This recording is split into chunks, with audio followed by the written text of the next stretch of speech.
Good morning, everybody. Welcome back. It is Truth.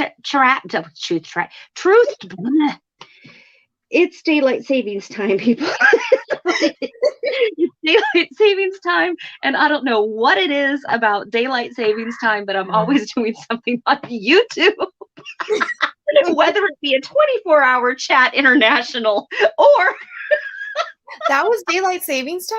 It was daylight savings time. Girl, that was hell. That was hell. It was so much fun, but it was also like a whole lot of hell.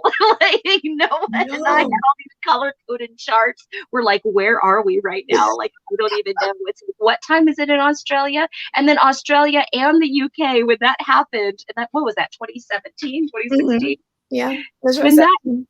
Oh my God, when that happened, so they were going through an equinox change of their own. So it was daylight savings for us, then they were dealing with something else as well, some sort of time change or some sort of something, whatever. So everything was like shifted by an hour, either up or down. And then the regular time difference, and we're dying. Okay, but anyhow, so I digress. We're back with Truth Talk, and I am talking this morning with Snow the Witch. We have decided to go dark because I need a shower, and I woke up late. So we decided to go audio only. Snow is one of my very closest friends. I have a handful of like super duper family feeling tribe, and Snow is my sister. I just refer to her as that, and I love her like that, and that's all that's going to happen. I'm telling you right now. So if I could marry Snow, I would. I would marry Snow for sure. She's amazing, and we have had a connection and a friendship love for a good 4 years maybe. Hold on. We met, I think, in like 2017. Okay, yeah, I was all nervous. Yep, because Noah's car broke down, and Bear was trying to like fix something in my driveway, and he couldn't jump in the car with me, and I had to meet you alone, and I was all scared.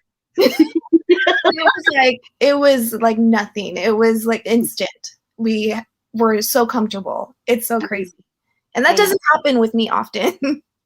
See, it doesn't happen with me either. Well, no, that's not true. It happens with me, but the level of depth that we have and comfortability, I feel like I can be my most vulnerable self with you and Noah. And it's like, you guys just get me. Yeah. It's so crazy. God bless your soul. Get me. So like when I'm acting crazy, I'm like, hey, Snow, did I mess up here? I am the Raven Whisperer. I definitely think I'm the Raven Whisperer. True. But you have a YouTube channel and you have some truth to tell. And I know that I started off coaxing you as a guest, and then you're like, oh, I could do this. You had something to say. So I'm going to open up the chat and let it be your own. So tell me something. What's going on, my friend? So this is the first time I've ever like verbally chatted about, who I am as a person and as a witch. I've never actually verbally spoken on YouTube like that before. We did a chat with Noah on his podcast, but nothing ever, legitimately for YouTube and interacting with the chat and things like that. So I'm kind of a mystery sometimes. And you've been on my channel, like the Witchy Cruise videos, and then other like shenanigans. I think Papa Jim's, we went to Papa Jim's that first day that we met. And so you have, what do you call it? Highlighted, previewed, whatever. You've been on my channel, you've been on Noah's channel. Yeah. You've been on Tequila's channel too. I'm not sure. But yeah, you've been around. We see you. I know you. Around. They just don't know who I am yet. They just don't know who they are. But you make incredible videos. Your videos are so aesthetically pleasing. They are art. They're just art. It's just like, I feel like such an adult when I watch them. Tell you what, they're a pain in the ass to film. So much fun to edit, but to film, oh my God, it takes a long time, which is why I don't post as much as I should. But yeah, Mm-hmm. I never talk on my channel, and that's for a reason. Like I'm a I'm a Cancer Sun, Virgo Moon, Aquarius rising. So like Cancer Sun in my shell, Virgo already has walls up and very meticulous about who I let in. And Aquarius rising is very detached.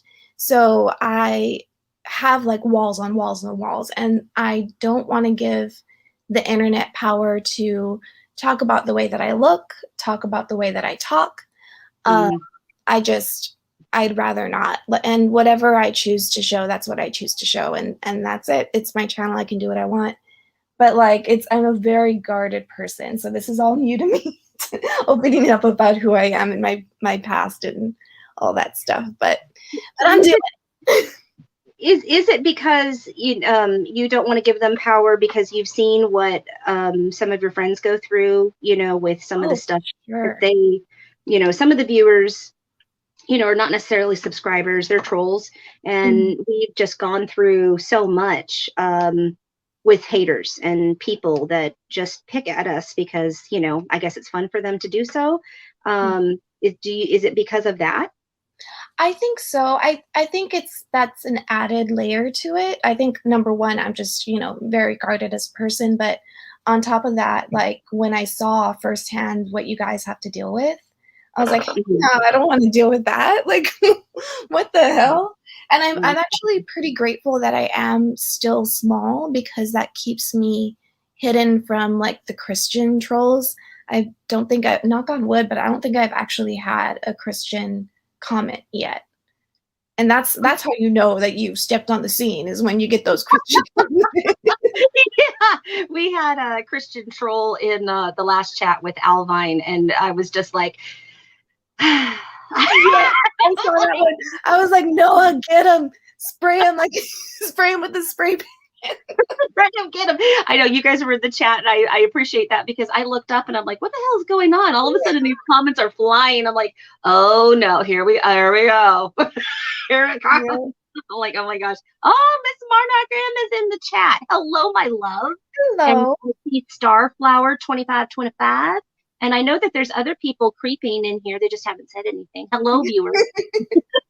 Hello, viewers. It's early. Good morning. I know, I have a strong cup of coffee right now. I know, Well, me too. Me so too. I guess I'll start off with like, who I am. My name's Snow. I'm from San Antonio, Texas, and I grew up in the west side of San Antonio, Texas. And if you're not familiar with San Antonio, I love my city. I love a lot of things about my city, but sometimes it can be like one big hood. Like I grew up in the barrio. I grew up like in not a great area. Was good. Yeah. West side, those used to be your stomping grounds. Used to be my stomping grounds, but I'd always like joke of just like SeaWorld. That's really where I lived. You don't even have like a cool like neighborhood name. What's Yeah. up, bro? Shamu. Temple Oaks. What? Like what? Got nothing. And when growing up, it was a time. It was in the 90s. I was born in 85. So like when people say that they were 90s kids, but they were born in the 90s, like they're not 90s kids. Like 90s kids are the ones that actually grew up in the 90s. And at the time, it was kind of rough. Like 90s was a really big time for gangs. Oh Um, yeah. and my neighborhood was like not immune to that. Like I lived down the street from my elementary school, like literally down the street. I could see it from my house.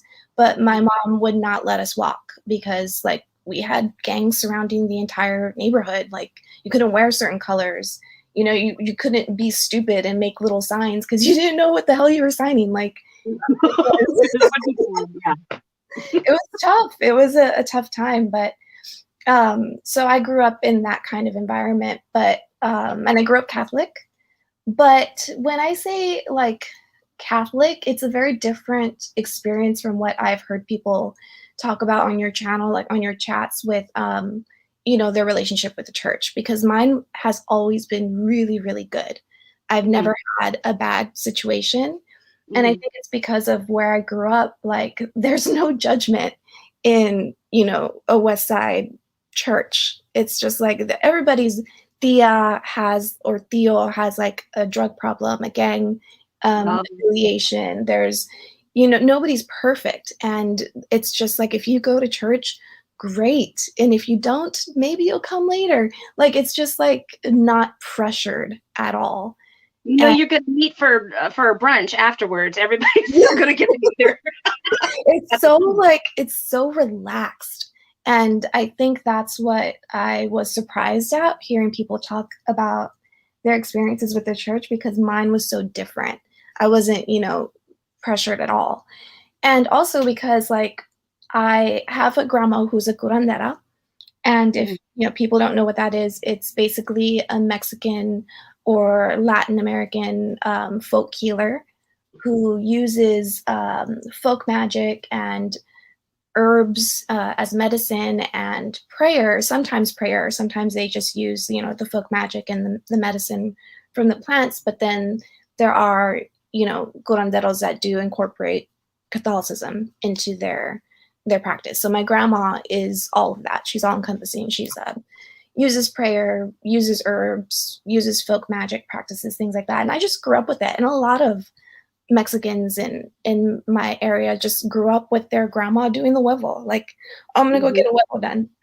And everybody knows it's, your grandma's gonna get a huevo and rub it all over your body, crack it into a glass, and the egg will pull out anything that is, harming you spiritually, physically, ojo, whatever.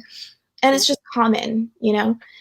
So I grew up with that already, but I didn't think it was magic. I didn't know that it was magic. I just thought, it's just what grandmas, everybody's grandma does that, doesn't they? Like, it's just what I knew.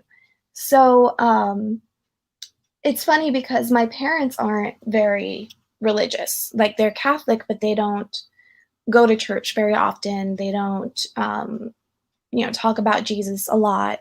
It's just, part of their beliefs, and they didn't really pressure us kids, even though I was baptized. I had my communion, but I didn't have my confirmation. And I think it was because, like, around that time, I started kind of questioning the Bible. And again, the 90s, like, LGBT topics were being raised, pro-choice topics were being raised. Like, it was a really progressive time. Mm-hmm. And as kids, like, my parents would talk to us about, like, these topics and get our opinion on it. And we're a very liberal family. My parents have always been very open to all, groups of people. And my mom and my dad both taught me that as a woman, I have power and I have independence, and I shouldn't rely on a man for anything. And it was an exact opposite of what the Bible, the traditional Bible teachings were teaching me. And that's what I learned in communion. You go to Bible study and stuff like that. And it was just like, no, I don't believe in that. Like, why am I following this religion if I don't believe in, like, some of the major points in it? Right. So that kind of started the peeling away from Catholicism. Mm-hmm. And but at the same time, like, when you think about Catholicism, like, it's, if you've ever been in the Catholic Church, it is so ritualistic. Mm-hmm. It's Yeah. so, It's witchcraft. It's yes, flat and it's witchcraft. It really is. beautiful. Like, it's like they took Jesus and they put their thing on it. Like, it was like, we're gonna make it like sparkly gold and, like, have fancy cups and, like, the fancy bread. Like, it's nice. For sure. And it's funny because my grandma used to bribe us to go to church with her, Mm-hmm. because she would go to the Catholic mass and the Spanish mass. And the Spanish mass is like hella early, like the first mass that they do. So we had to wake up super, super early. And Mm-hmm. she would bribe us with McDonald's breakfast if we go. So that was always like, hell yeah, we're gonna go to church. And that might be a thing because my Mimi did the same damn thing. She's like, everybody, what do you guys want a hash brown? You guys can have a hash brown too with your egg McMuffin. Like it was a big deal. I'm like, what is up with these Catholic grandmothers? Smart. It's so smart because it worked every time. I got my little crusty ass out of bed and to get out of bed. I know. I'm like, okay, for the McMuffin, I will. Oh, hash brown, yes, I'm in. And it's funny because when I was there, like, I would go with her, and I'm a bad Mexican, I know, but I don't speak a lot of Spanish. I know the bad words, I know basic words, and that's it. So just to get you in trouble. Yeah. Or out of trouble. I have to yell at my cats. Whenever I yell at my cats, it's always in Spanish, and then they know I mean business. So I would go and I would sit there not knowing what they're saying. But like when you take words out of the situation, what people are saying just becomes sounds. And in the Catholic Mass, like you repeat prayers over and over again. So it's like a form of chanting. And it's so crazy because they all do it at the same, everybody in the church does it at the same tone. So at the same tone, at the same pace, there's a kind of like energy building that they create that almost sounds like a hum. It was so like beautiful, and I could feel the energy shift. And that part was really interesting to me and really cool. So I had a lot of affinity for the Catholic, church just because of my background. And, it was fun going to festivals with the church, and that it was a cornerstone of our neighborhood, and was a saving grace for a lot of people who were going through tough times. But I just like, when information started coming out more and more about like what the church believes in versus what I believe in, and then the internet, like this is the 90s. So like internet was more accessible in the later 90s. Around like 12, 13 years old, I started researching more, like, okay, something clicked and I was like, oh, I don't have to be a Catholic just because my family's Catholic. Like, oh, it's not a thing. It's not like your ethnicity. It's not like it's chosen for you. Right. So I started researching online about like the different religions out there, and I came across this assessment where basically you do a questionnaire and it aligns you in the end with whatever religion or spirituality best suits you and your personal belief system. And number one on my list was neo-paganism. And I'd never heard that before. I was like, what the hell is that? And I looked up neo-paganism, and then the first thing that I found was Wicca. And I was like, okay, so it's so funny. Whenever I get any like birthday money, I would always save it for a book. And my first book was Scott Cunningham, the Wicca for the Solitary Practitioner, I think it's called. Man, I think that's like one of everybody's like first books. I don't know what Scott got, but every time he talks to that book as a newbie. Yep, it was magnetic. And it's funny because like reading the Bible and stuff like that never clicked with me, but reading that book, a lot of what he said clicked as far as like nature goes. I think it probably like appealed to my logical side, in that without the sun, without the moon, without the earth, air, fire, and water, without these primal elements, we could not be. We could not breathe. We could not live. We couldn't survive. Right. So why not worship something that is legitimately and immediately part of our survival? Right. So that part like really got me. And then it just kind of grew from there. And I guess before I go further into, how I explored Wicca and stuff like that, I should back up a little bit more. On the sound effects, beep, beep, beep, cracking up.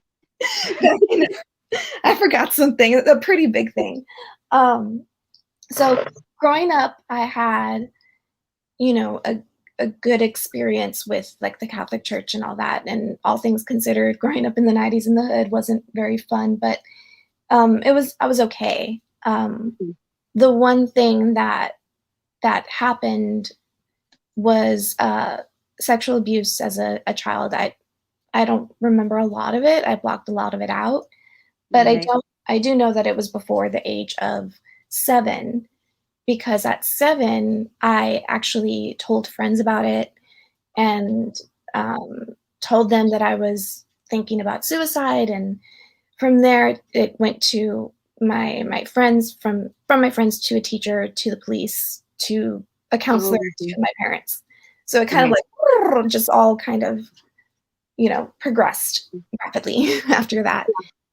So that was probably the start of uh, my my battle with my own body, and Mm. and that could be a reason why I was searching outside of the church, because the way that the church made me believe is that a woman's body is something to be covered up, ashamed of. Uh, Objectified. yeah, like it's just, it wasn't a celebrated thing. It was something that, you know, needed to be guarded and shameful, or virginity was something that to be like guarded, and that just never sat right with me. And after what I've been through, I was like, it just definitely just did not sit right with me at all. Isn't it interesting? And I heard somebody say this, and it's given me a lot of food for thought about, a woman's virginity, that, that is something that's sacred, or whatever, but a man is the one that deems our virginity and our womanhood as, like, how do they even think that they can control what we are and who we Mhm. are as a woman? Like, why is that the end all be all, to everything? It's just crap. It's Mhm. crap. It's like, we're a woman because we're a damn woman. How about that? Yeah. It was Yeah. always our sexuality, our sensuality, our femininity is dependent on a man. Yeah. And it's like they don't, one doesn't rely on the other. It's completely autonomous with ourselves. Or whether or not we can, or whether or not we're a mom and have Mhm. good children and, have to raise the next, whatever, that's like dependent on our worth. Yeah. Sucks. Mhm. And it was always in direct opposite of what I was taught. Like, my mom always instilled into my sister and I, as women, that we are strong and we should never depend on a man. And Hmm. we are, you know, she really had teachings that more so align with like neo-paganism or paganism in general. And I don't even think she realized that, but it was definitely feminine driven strength. And Hmm. I don't even know where she got that from, because honestly, growing up in um, traditional Mexican environment, it is all about, you know, the machismo, the serving of the man, the subservience. Hmm. And, you know, it's not always that way, but for the most part, that's the way our culture views the relationship dynamic between men and women, is that we serve the man. Like, even like if you go to like a cookout or something like that, you'll see the wife get up and go serve her husband. Yep. That shit didn't fly with me. Yeah. And usually, the mama doesn't eat until the man eats. That's a Yeah. thing. Yeah. Uh, It's yeah. so weird. Like, where does that even come from? It's like years and years of misogyny and patriarchy that drilled it into our heads. It's just, it's so crazy. So yeah, that was something that I dealt with as a child, and I think it probably made me mature a lot quicker, because what kid is like 12, 13 years old having an existential crisis about religion? You know, like it really, right? That's the thing. Yeah. I was in the Lutheran religion, which is Catholic light.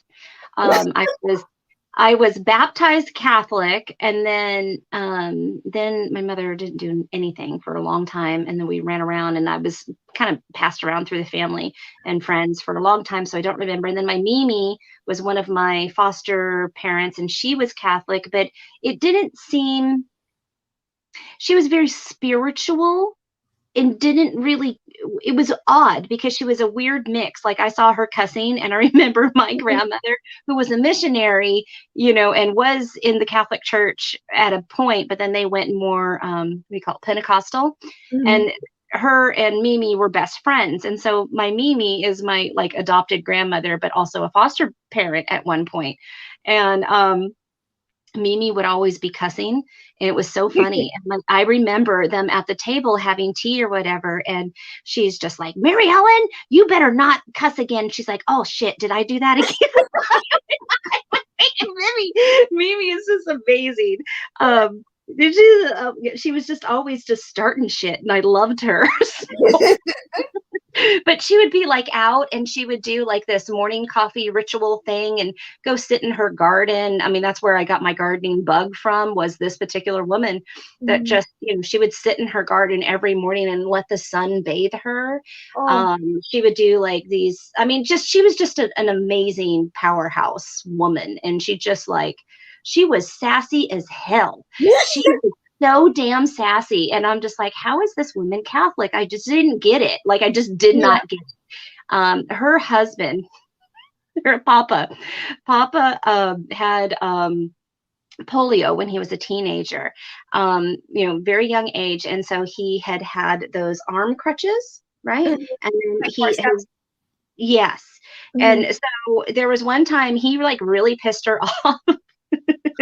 And there was all these people around, and he was in a lounge chair by the pool, and she just walked by and undid the back of his lounge so that he like flew back. I have seen her take his leg and throw it in the pool, and she's like, there you go, Steve, trying to figure that one out. Like, Oh my God. That's so funny. oh God. And she'd have taco night on Tuesday taco night at Mimi and Papa's house. And you would have people that would like knew them from the 60s. There could be 3 people, there could be Mhm. 43 people. It doesn't Oh. matter. Like you don't know what's gonna happen at taco night. And I just like I'm like, I want to be Mimi when I grow up, straight up. You know what's funny is that, like, that reminds me a lot of my grandma, Yeah.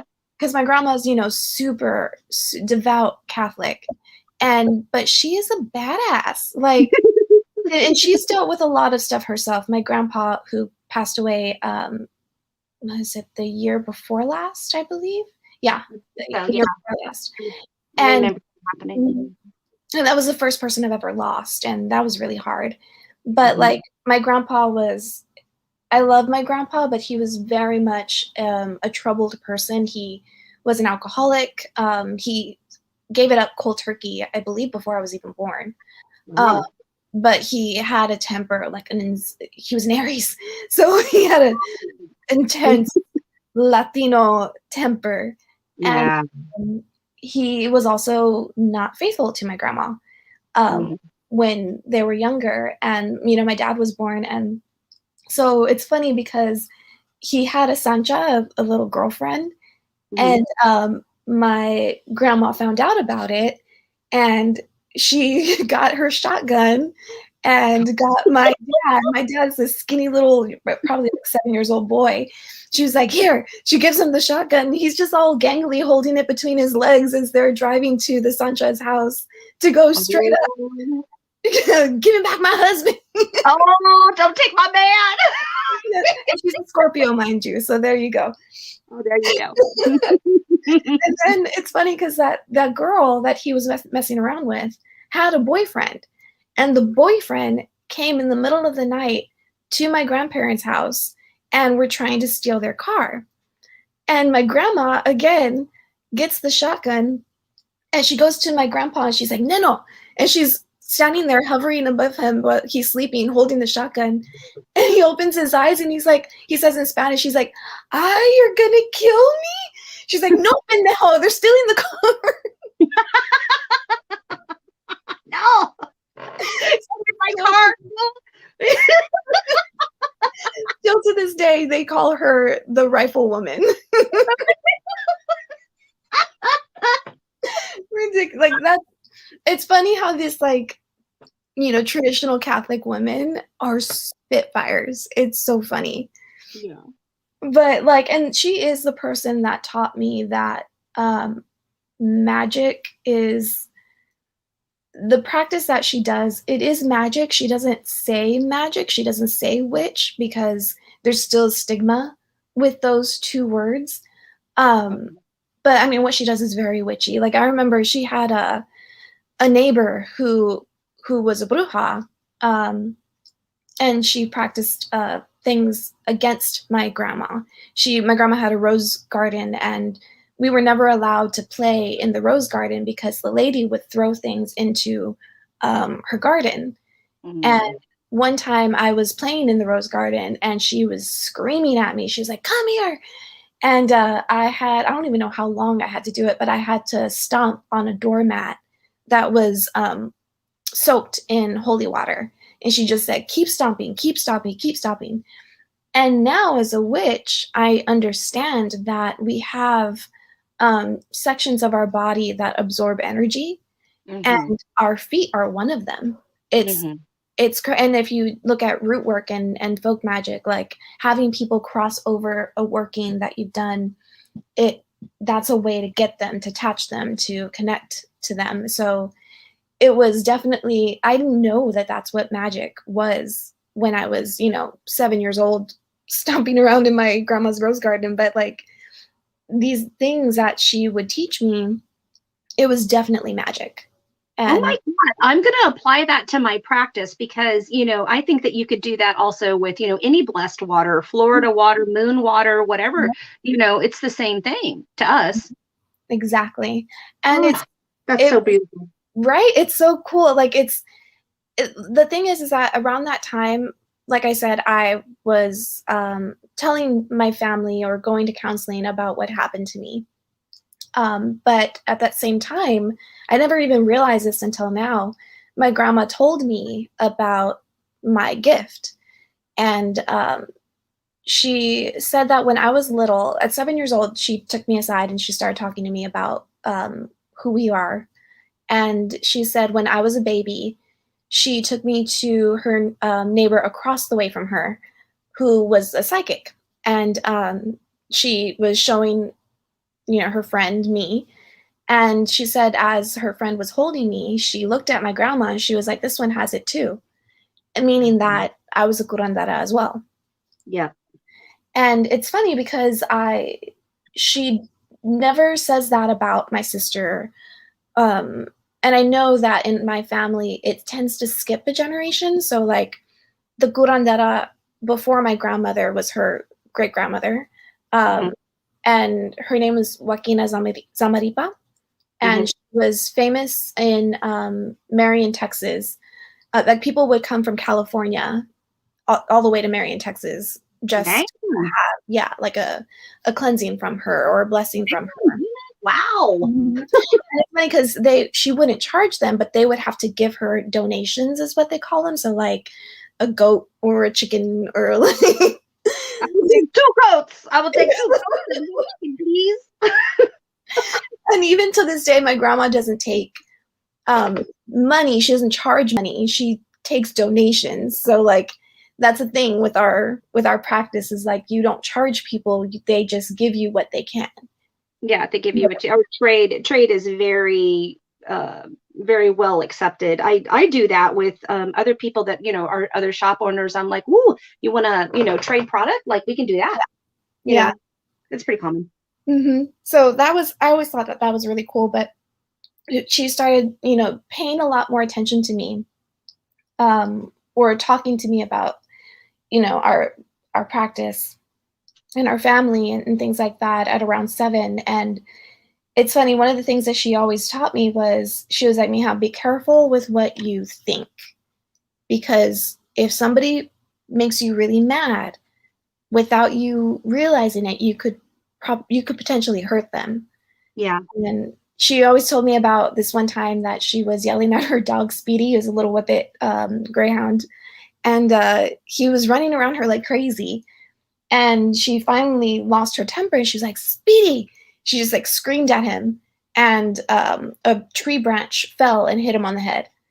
Mm-hmm. And she's like, oh, I need to calm myself. So she was a very like, even though she was a Scorpio woman, Mm-hmm. she learned that she has to quell her temper. And Man, I know it sucks.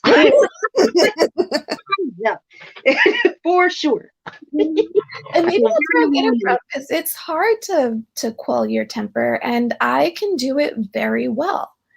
And granted, I'm not a Scorpio in anywhere of my chart. I know, but this double Scorpio, or this Virgo double Scorpio, generally calls you, because when I'm in that state, because not even my husband can calm me down, and I want to, like, there's a little there's a little voice in the back of my head, like, girl, chill, like literally chill, like you can't, like, and like there's things that I like latch onto, cannot let go. It and you have described it, because I just feel things on a different level. Other people are just like, why is she tripping? It's just like, no, I'm gonna keep tripping for years. For years. For years. This is it.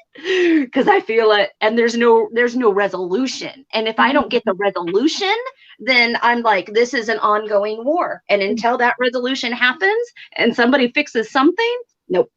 Yeah, until the festering thing. She calms me down, people. She calms me. You should thank Snow for my behavior, because I mean, really, truly, she's like a counselor. She is like my bestie in regards to this. So I'm married to a Scorpio, so like I know, and you know, Cancers and Scorpios, it just like go together so easily. But I understand, like, if you cross them once, you will pay for it for the rest of your life. We don't let things go. We just don't. We can't. It's just it is fighting everything in us. Like, no, I want to be the bigger person, but I'm not. It's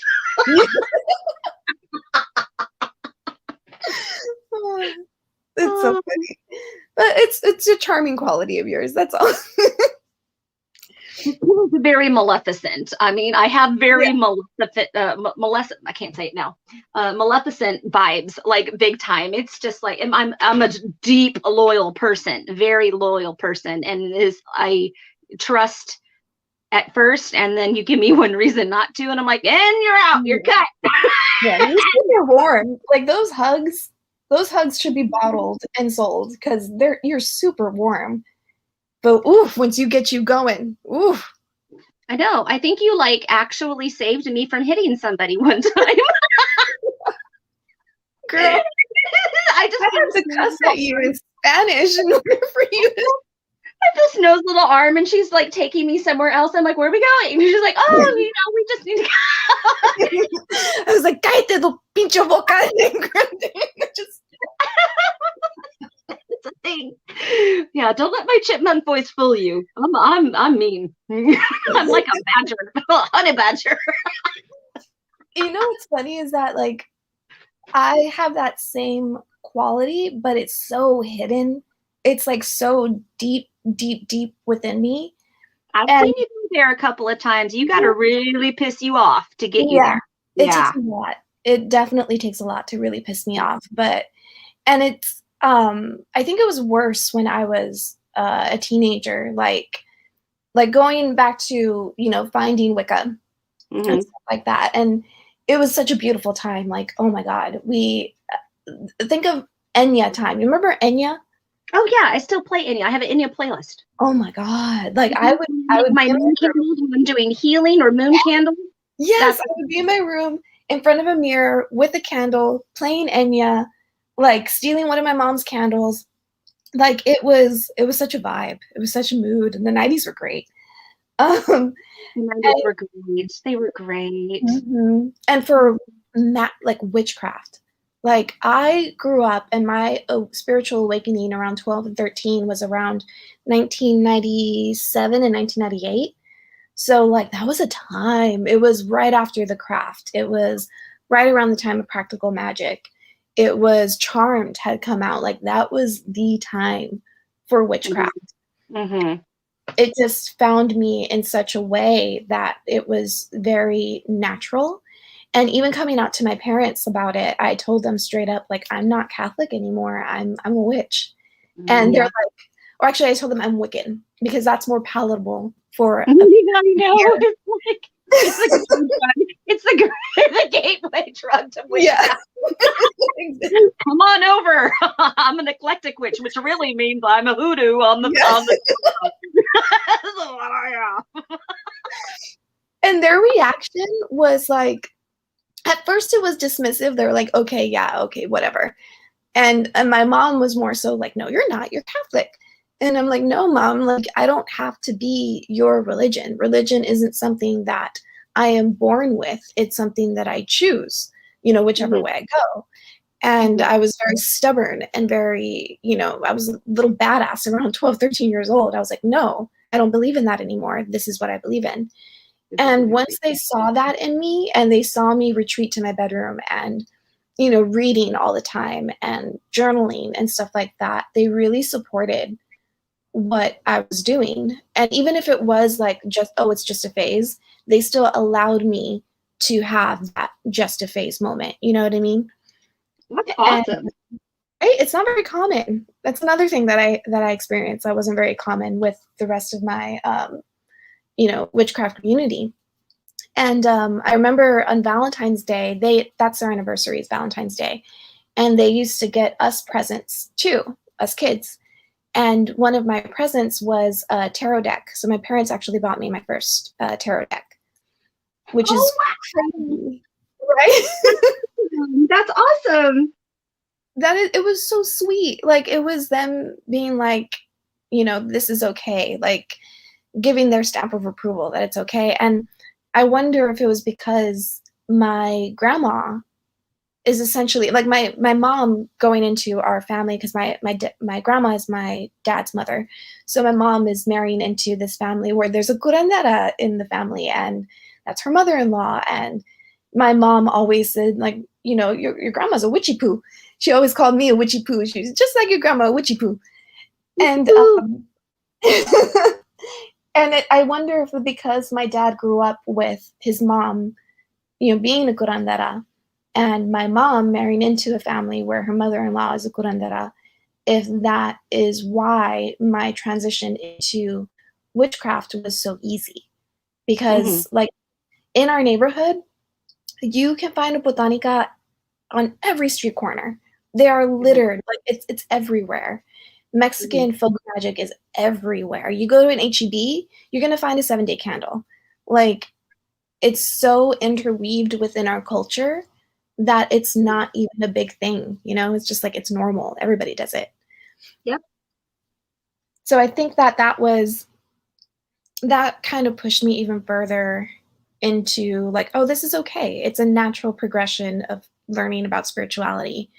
And my first spell I ever did was, of course, 13-year-old girl. It was a love spell. The first and last spell I ever did like that. Um, and it worked. Oh my God. I remember reading up on it, and I didn't have a lot of the ingredients because, what 13-year-old kid has like random ingredients for Right. this, honey jar. But I got an old McCormick container from my mom, dumped out the rest of the contents, and like filled it up with honey.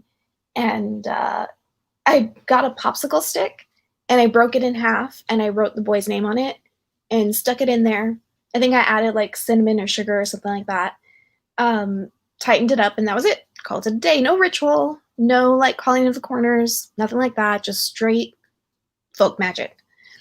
And I don't even know how long it took, but it wasn't long because my face was in shock when when his friend comes up to me and Mhm. he's like, "Hey, you know my homeboy, right?" And I'm like, "Yeah," and he was like, "Yeah, he has a crush on you," and my face Oh. just dropped. I was like, "What? Like this shit works." And I don't know if that freaked me out, um, but like I never pursued it. It was just kind of like, "Oh God, that worked. Okay, I'm gonna hide now." So I never did that again. That's funny. It's like we get what we want. We're like, oh, wait a minute. Oh, I wasn't ready. You mean I have to talk to him now? No. Oh, crap. And that was around the time of like 13 years old. It was a time when I was blossoming too. So I was able to get rid of my glasses, my nerdy little glasses. I started wearing contacts, started playing with makeup. You do have glasses. Hold on. Yeah, I forgot about that. I don't know. I just hardly wear them because they're horrible. So ugly. You're so cute with your glasses. I hate them. You're getting that little crone vibe. Welcome. I love it. And like I started wearing dresses more and stuff like that. And like going in from middle school into high school, like I just revamped myself. I was wearing, going to wearing dresses a little bit to like skirts and dresses every day. I was wearing heels to school. Like I was like strutting my shit around at school.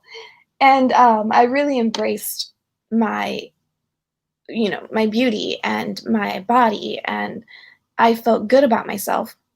But I also, like I said before, I was like a little badass. I was a little mean. I kind of treated people like they were not in like a mean girl kind of way, but just like any guys that came up to me, I would give them the dirtiest brush off.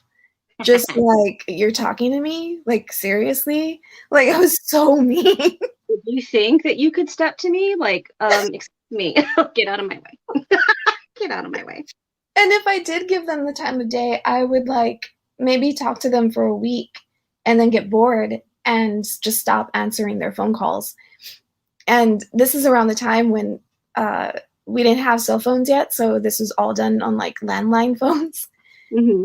These boys would be calling, and my dad is like, Nisi, if you don't tell that boy to stop calling right now, I'm going to answer it for you and make you talk to him. I'm like, no, Daddy, no. I don't want to talk to him anymore. No. That's funny. Yeah. So it was just like, it was a time of like really enjoying my body and maybe going a little bit too far with it. Like I was very much digging Lilith energy without even realizing it. Like, yeah.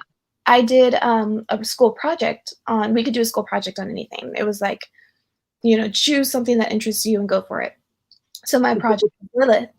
And I learned all about her, and I really started embracing more of the rebellion that is her. And almost taking in some succubus elements of like just taking in these boys and spitting them out like just very throwaway with the way that I treated boys, maybe as a way of reclaiming my power for the abuse that I went through as a child. And I didn't even realize that's what I was doing at the time, but that's totally what I was doing. Yeah, that's a big thing, taking your power back. I this is a bad thing, but I'm going to say it because you get 100% transparent with me. Yeah, there was a time after my one of my incidences, I just like started targeting guys, and then I was like going after everybody's virginity. Like I was just like, I'm gonna take them all. I was gonna take them, and it was kind of sad because some of those people were really, really good people, and I was doing a bad thing. But it was like taking that power back. I was really like into it for a while, and it is a mood. Mm-hmm. It's a total mood. It can be almost like addictive. But then there's also that cycle that I would get into where I would feel bad. And it would kind of do like a shame cycle. So I would feel bad, but then do it again, and feel bad, and then do it again. And that didn't really stop until I met my husband when I was 16 and he was 15. And poor guy, he almost went through it too. Like a week goes by and I was about to do the same goddamn thing to him. And my best friend at the time told me, she was like, you do this all the freaking time. Like you take them for a week, you get their attention, you get their hopes up, and then you just dump them. And I was like, I do not, knowing that that's totally what I did. And I decided to stay with him. And that is going on 20 years ago. So the stubbornness paid off, I guess. Um, and so, like, when I met Manuel, my husband, um, I that was a new level. It was like when you start having sex with someone that you love, it is Life, amazing. it's life changing. And let me just like Manuel's like a fine looking dude. Let me say, you guys are a cute couple, like super cute. Oh, thank you. Oh, he's cheap loud too. I hope he doesn't hear that because he's gonna be so cheap loud. He is cute for sure. The first time he like came to my house to pick you up, I was like, "Hey, come on in." He was so cute. Oh, my honey. Yeah, it was. We were a couple. We were like, and it's funny because back then he was completely different. He think Manuel with bleach blonde hair down to his shoulders, skater boy, like Mhm. huge plugs in his ears. Like he was a whole vibe. He was a skater boy. Blink 182 vibe thing. My parents did not approve at all. My dad was like, "What in the hell are you bringing home?" Mhm. This raggedy skater boy. But I fell head over heels. Like once I allowed myself to feel, which Mhm. was hard because I'm a guarded person. Um, and especially when you feel things for someone who is trustworthy and loving. Um, Mhm. and we're click. He's a Scorpio, I'm a Cancer. It just clicked. Um, then things started to change as far as like warming my heart and using my heart and my body in tandem.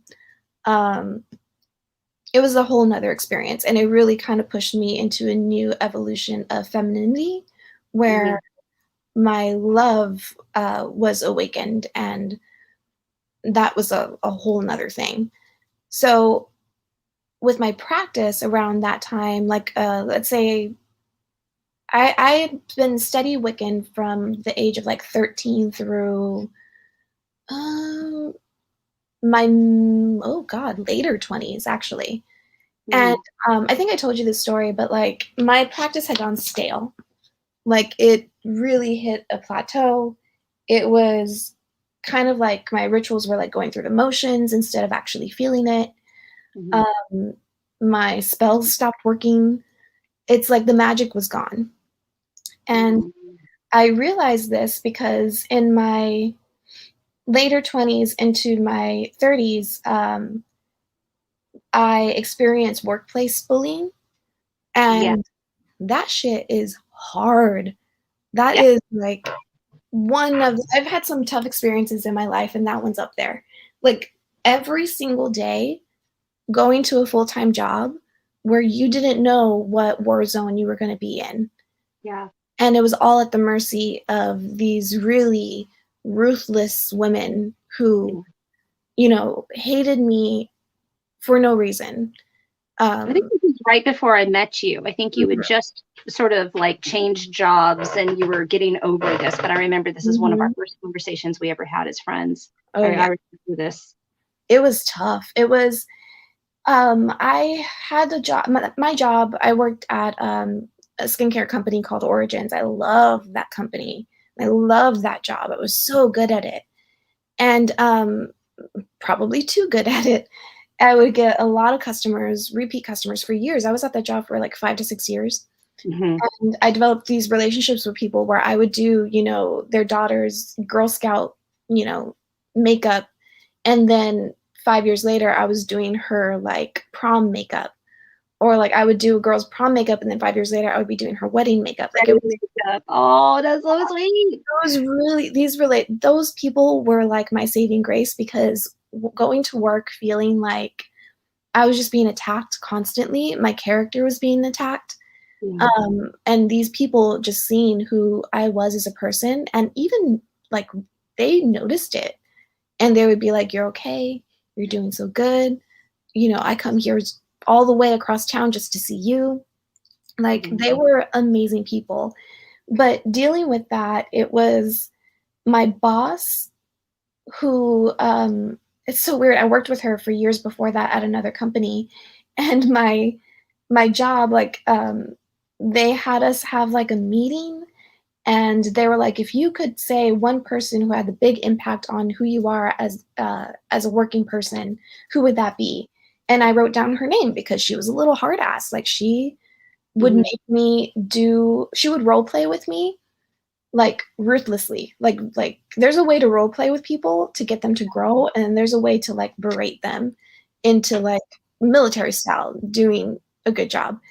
And that's what she did to me. And I wrote her name down. Sure enough, they um, found her, and she became my new boss. And Uh-huh. yeah, so I was like, oh, okay, that's interesting. But I knew her. I thought, we were friends, and she just, I think it honestly had to do with, number one, I was good at my job. Number two, there was a little bit of jealousy going on. She always had this weird thing with her husband, or her boyfriend at the time. He would make comments to me, and I would be like super awkward, and like didn't know what to say. But like, she knew he was coming on to me, and she would blame me for it and not him. That's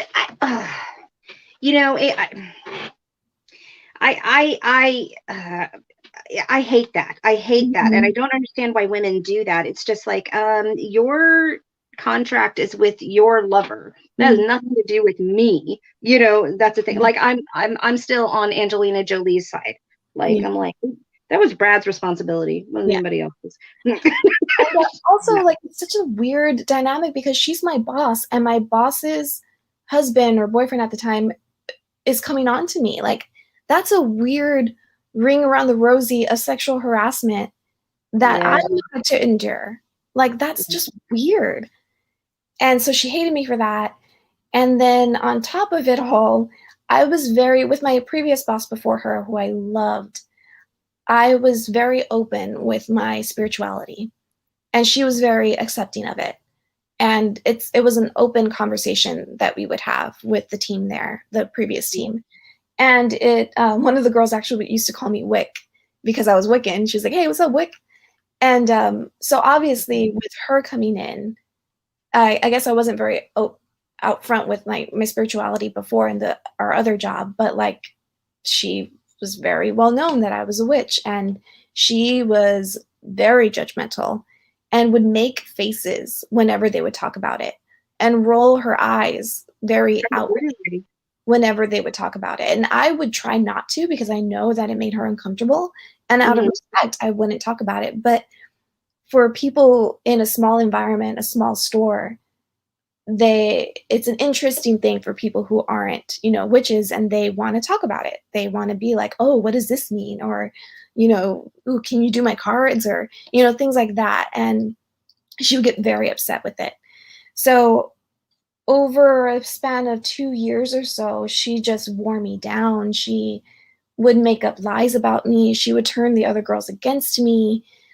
She tried to get them to rally against me to actually report me for things that I never did. She just tried to get me out of there. And I love the job so much. I love the customers so much. And it was the best pay I'd ever received before. So I didn't want to leave. And I was just, suck it up. You just got to do what you got to do. You got bills to pay. You got to be able to eat. So I Right. kept going. I kept going. And every single day I would come home in tears. And after a while, it started affecting my stomach. And Mhm. I just would throw up every day, like every day, sometimes all day, and wouldn't be able to eat. It got so bad. Like, I got my gallbladder removed because I did have gallstones. I mean, Mexican, cuisine isn't very stomach friendly. No, it is not. It's delicious, but it hurts your tummy. So I had really bad gallstones. So I had that surgery, but then it just came back more like with a vengeance. So I ended up thinking that I had gastroparesis. Um, and when you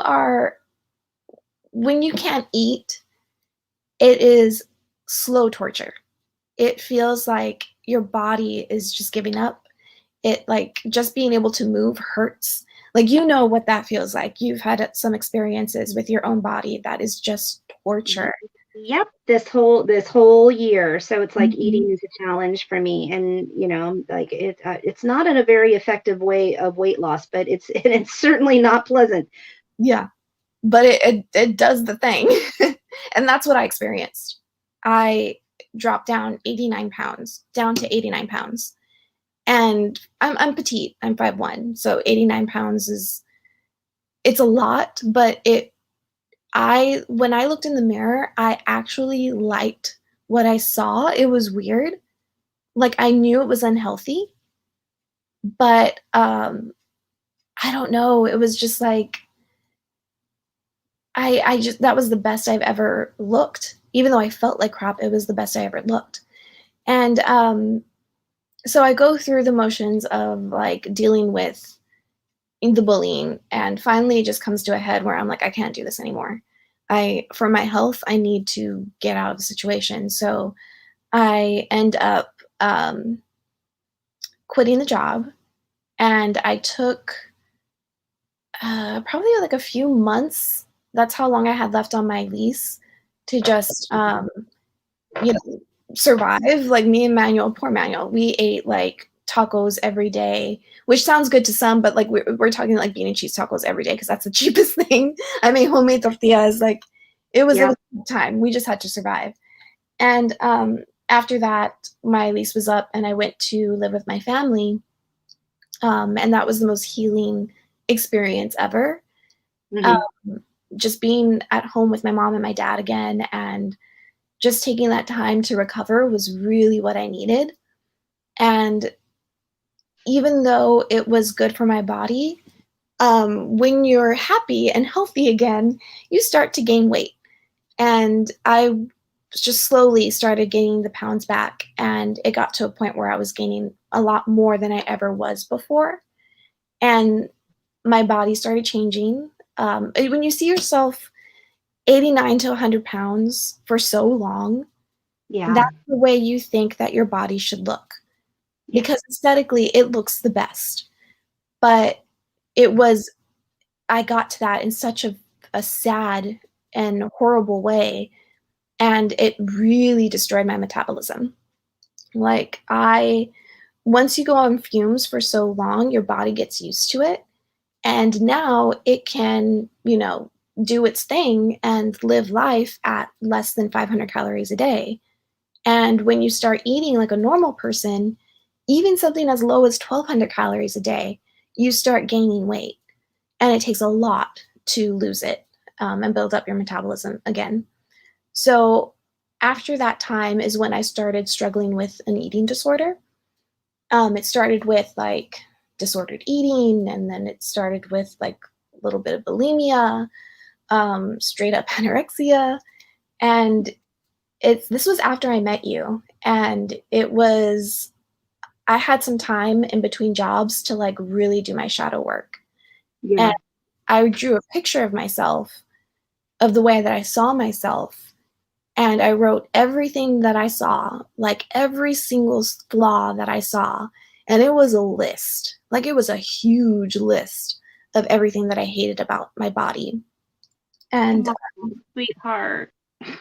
yeah, it's not fun. Eating disorders are torture to the mind. They And are. They are. I mean, I went through most of the 90s. I mean, in the 90s were a good time for me, but also they were a very poor time for me. And I was anorexic. I was bulimic. Um, I think I lived off of a jar of peanut butter, some chocolate, coffee, and speed is really, wow, yeah. yeah. I've done such a number to my body that, I feel like I'm paying for it today.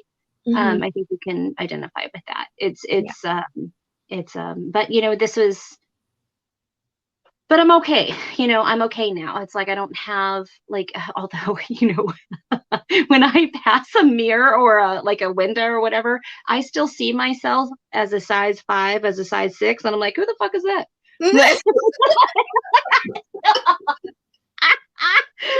Something I still see myself as that. I'm just like, who is this size 16? What's going on here? It's Yep. so weird. And then when you get to a certain age, like in my 20s, I could eat whatever I wanted. And then I got sick, and then I destroyed my metabolism. And then trying to go back to what I was in my 30s, it's hard. Like, your body doesn't work the same way that it did when you're younger, when you're in your 30s. Your hormones are all kinds of crazy. You're just like my hips, like I used to be a size 0, and there's no way, no matter how skinny I get, there is no way I will ever be a size 0 again because my hips have widened. It's preparing for birth. Like it's like Yep. changing shape. So that does a number on your mind when you have an eating disorder. And you know this, like the logical part of your brain knows this, but the eating disorder just tells you that you're fat and tells you that you're ugly, or like it's the fighting against the memory of the memory of the way your body used to look. That has been the biggest struggle for me. And it's something that I continue to deal with. Not like consistently, like I would have my bouts of disordered eating, and then I would be fine and normal and everything's good. And then the freaking pandemic happened. And all you had to do was eat and eat. And like the stuff you ate wasn't always that good because remember when they would start like buying out things in the grocery store? So all you had was like frozen meals or boxed meals, which are all not good for you. And, you know, it's just, and working out, who wants to work out in lockdown? Like, ugh, people did. God love them. So lame. I know. Freaking lockdown. So that happened. And other things happened in my personal life that really affected me and caused major anxiety and depression. And it was kind of everything just compiling on top of each other. And I struggled with my weight and went to a family gathering once we were able to again. And they were shocked by the way that I looked. They were like, "Oh my God, you gained some weight. You have a tummy now." Like, and my sister's pregnant right now too. And I heard one of them say like, "Is she pregnant or are you?" And like, just, family can say some really hurtful things. Because they think they can and they don't understand boundaries. Yes. And I remember coming home and just crying my eyes out and immediately started restricting my calories and over exercising and just did that whole cycle again, purging and all of that. And again, destroyed my body. And that was really hard. And it didn't stop until this year, New Year's, when I found out I was pregnant. And now this part is going to be tough to talk about. Woo! I was really happy, and oh, sweetheart, take a breath. Take a breath. I love you. I love you. I'm right here. And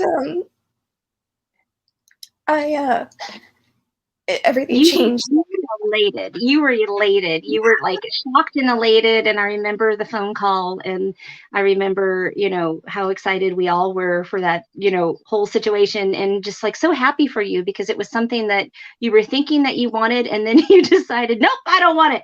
I'm not doing this. And then it happened, and it was beautiful. It was beautiful.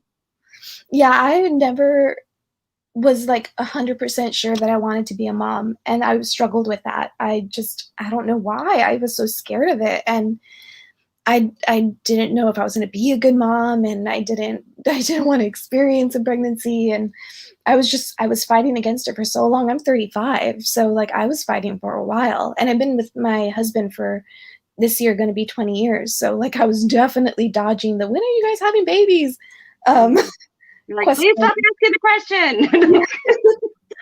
And it's funny because that was the question of the night whenever I went to Manuel's family's gatherings and stuff like that. And little did I know I was pregnant. And when I realized I was, I everything changed. Like my immediate thought wasn't, oh my God, I have to restrict this many calories. I was like, oh my God, I have to eat a lot more calories. Like there's not enough calories. I need to eat more. Mhm. And drink more water and take prenatals. And it was all about the baby. It was all about the pregnancy, and it was no longer about me. And I was so excited, and he was so excited. And Yeah. when I started bleeding, I didn't know what to make of it because I mean it's common. It's first trimester. It happens. But I knew something was wrong. Like I felt slowly my pregnancy symptoms disappearing. I never got morning sickness, so I didn't know whether to gauge it on that. But my boobs stopped being sore, and like the bloating slowly stopped. And then when I finally went to the second appointment with my OB, they told me that the baby stopped growing at 6 weeks, and I that was the worst. It's it's like it's not only grieving in that moment, it's grieving every single milestone that you would have hit in your pregnancy. Yeah. Um, and it's something I'm still dealing with. Like, and then I thought, like, did I do this? Like, is it my fault with my eating disorder? Like, did I work out too much? Did I not eat enough in the early days when I didn't know I was pregnant? I blamed myself, and I hated my body for not doing what it should have done. And it it was a tough time. Um, Yeah. so I had the DNC, which is basically where they surgically go in and they remove any remnants of the pregnancy. And I started healing. And thank God this happened. Like, I shouldn't even say that, but like this happened in early February. I had 2 weeks to recover before the freaking winter storm hit. Because if I was recovering during the winter storm, oh my God. Oh God. Yeah. Oh my God. That's right. She's, in Texas. So that stupid storm Yeah. came At through and no water, no It was anything. so much fun at first. Like, oh my God, the first day on Valentine's Day, I think it Yeah. was like, it's snowing on Valentine's Day. This is so beautiful. It's so much fun. And it was a nice little reprieve from what I was going through. And and then all of a sudden the water stopped coming. and Okay. and we were some stanky little grubbers. It was not fun. Oh my God, I was nasty. Oh, that's what Ridley said too. It's just like, Mom, like I stink. Yes. Like, I said, you need me to send you some wet wipes? What do you what do you need? And trying to take like a sponge bath, like a little washcloth. It was so gross. Yeah, I know. And then to go to flush the toilet, it's kind of like if it's yellow, let it mellow. If it's brown, flush it down type of situation. Oh. You're like, how am I glamping right now? Yeah. This is not a thing. Poor Oh, Texas. Emmanuel. He had to go down to the pool in order to get like jugs of pool water in order to flush the toilet. It was so gross. Yep. Yep. But it was a distraction, I'll tell you that much. It was, and I'm very grateful because I always had my power, and we were warm, and my heart breaks for everybody who lost people in that storm. Like the fact that people didn't have electricity for days when they need electricity for their, not only to keep warm but also for like life support and things like that. Like, that it should have never happened. We Texans should have been a lot more prepared for that. And we should have a whole nother like, energy grid, but that's a whole nother topic. Like it was awful. Oh, thank you, Jennifer. Oh, thank Yeah. you. You've got some love. Got some Oh, love in the chat. so that's what I experienced with the winter storm. And then after that, and everything settles, and you get to wash again, and you get to do your laundry again, and you have, drinkable water again.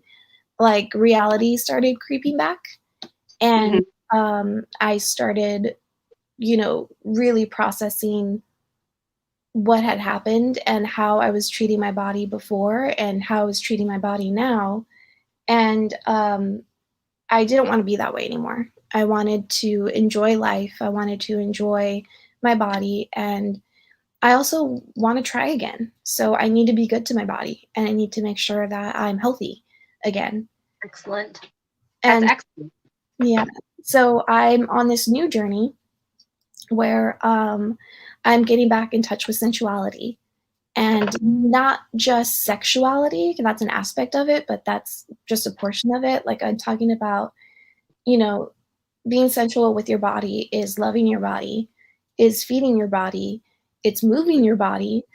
Um, it's also taking moments to enjoy little things in life, like the taste of something or the smell of something or the sound of something. It's basically all encompassing with your senses, using your Right. senses to guide you through life.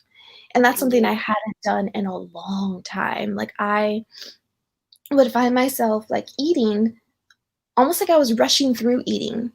You know what I mean? Like, Yeah, get it over with. Get it over. y- Let's get this over with. Yep.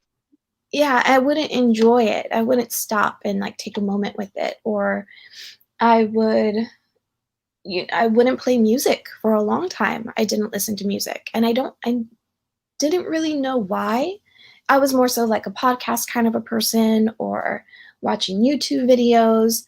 Music just, I didn't, maybe it was the emotions that comes along with music, but I Yeah, didn't well, feel that. music, the melody is tapped straight into memory and emotions. Mhm. Absolutely. It's an expression of that. So I get it. Yeah, so now I'm, like, forcing myself to listen to music, and it's funny that, remember on Miss Marnock, her chat, she was talking about I asked her about, how do I get started with this, sensual dance, Well, it's and, very interesting. she She's was in the chat right now. So yeah, "Hey, girl," um, and she was like, "Whatever music you like, just move to it, just start dancing." And Mhm. I didn't know what to choose. I was like, "There's so many options. I don't know what to choose."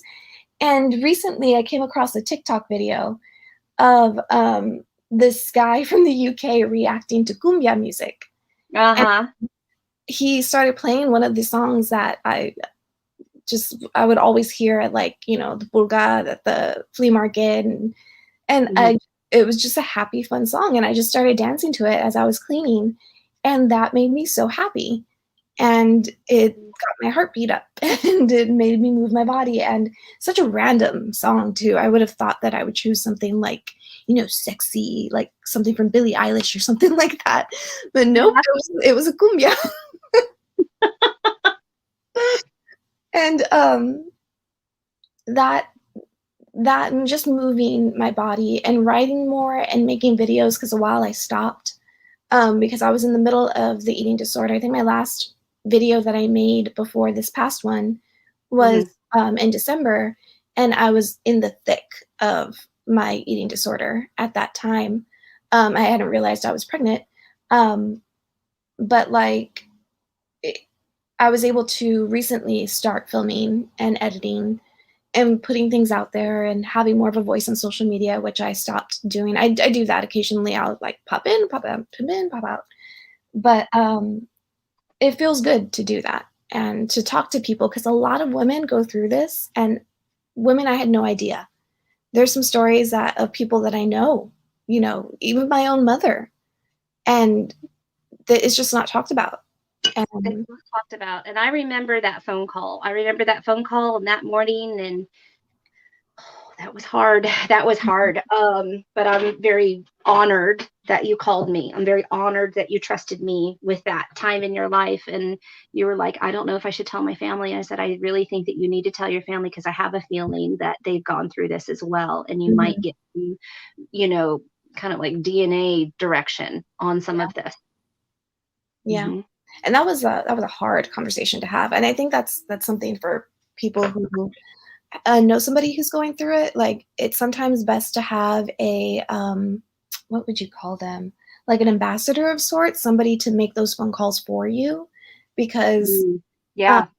having to do that with like a lot of people in my family, it was tough. And I did it with the people that I felt it appropriate to, and then I just sent like a mass text to the rest of my family because I there's way too many people, and it's way too much to have to say over and over and over again. Like when I had to talk to the therapist when I was a little girl about what happened to me, that was the worst part, is having to explain it to the cops, explain it to the teacher, explain it to the counselor, and then to the therapist. Like, it was having to say it over and over and over again. That was the worst. So I just ended up writing it all down and been like, here's a master, printout of what I experienced. Take that to whoever needs to see it. Like, it's talking about it to people and then experiencing their reaction over and over again was really, really tough. But now I'm getting through it in my own way. And sensuality, sensual spiritual wellness is what I'm calling it. And I used last night's moon, the Pisces new moon, to set Hmm. a dedication to this wellness journey. In my video that I posted yesterday, I explained a little bit more about it, and that I have these different triggers, like this body oil that I created for myself. A Oh, that crystal. oil looked good. I Oh was yeah, like, ooh, girl. I'll let that simmer too. Them rose petals. Oh my god, they're Ooh. Egyptian rose petals I got. Oh my god, they're so good. Um, so I'm gonna let that stew for a bit, and probably about maybe 4 weeks until I decant it and put it in my little antique oil bottle and use that for whenever I'm doing ritual, or even just whenever I need a trigger to kind of shift me into that sensuality mindset. Uh, Mm-hmm. and then I have a stone, a ring. So there's different things that I'm peppering into my life to remind myself of taking time with life and enjoying it in the moment, instead of just kind of rushing by everything and just letting life take me into autopilot. And when you live life that way, you miss a lot of the really good things about life. And it's helped. It's definitely helped so far. That's awesome. I love that you've taken this and not only like throughout, like you said, peppered through your life, but you've taken these things, and there are so many people that they push them aside and they don't really process through it, and then they realize later on, they're like, why do I feel this way? Why do I have these triggers or traumas or things like that? But I see you, Snow, and I see Mhm. you actively processing through it. There's some sort of application of action that happens each time, and you like take it back and you empower yourself, and I think that that's so amazing. It's very strong. It's rare. Um, and I really admire you for that. You're Thank just, you. I mean, I know that a lot of it is so hard. A lot of it is so hard, but in order to just be brave enough to even speak about it, is a form of healing. It absolutely Mhm. is.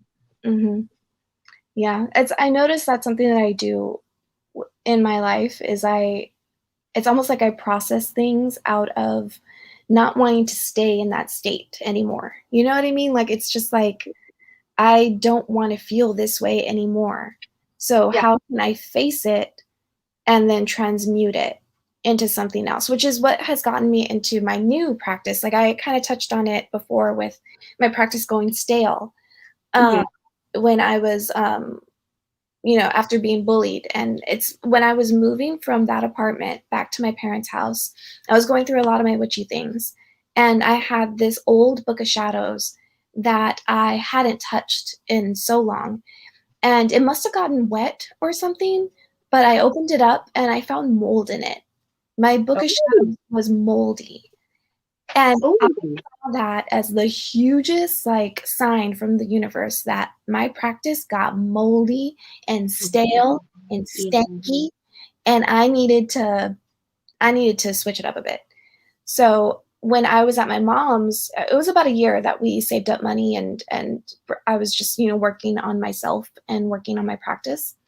And that's when I discovered YouTube. I don't know how I missed YouTube before then. I always thought YouTube was something that you go to watch makeup tutorials and stuff like that. I never watched it for like witchcraft, but then I did, and I started going into the chat rooms, and um, I was so methodical about it too. Like I subscribed to everybody, anybody who was a witch, I subscribed to them. And I just started from A. I think I told you this. I started from the letter A and worked my way down.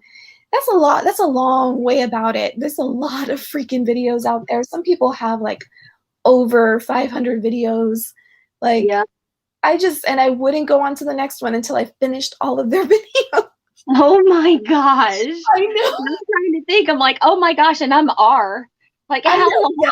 how Yeah. long were you on YouTube, girl?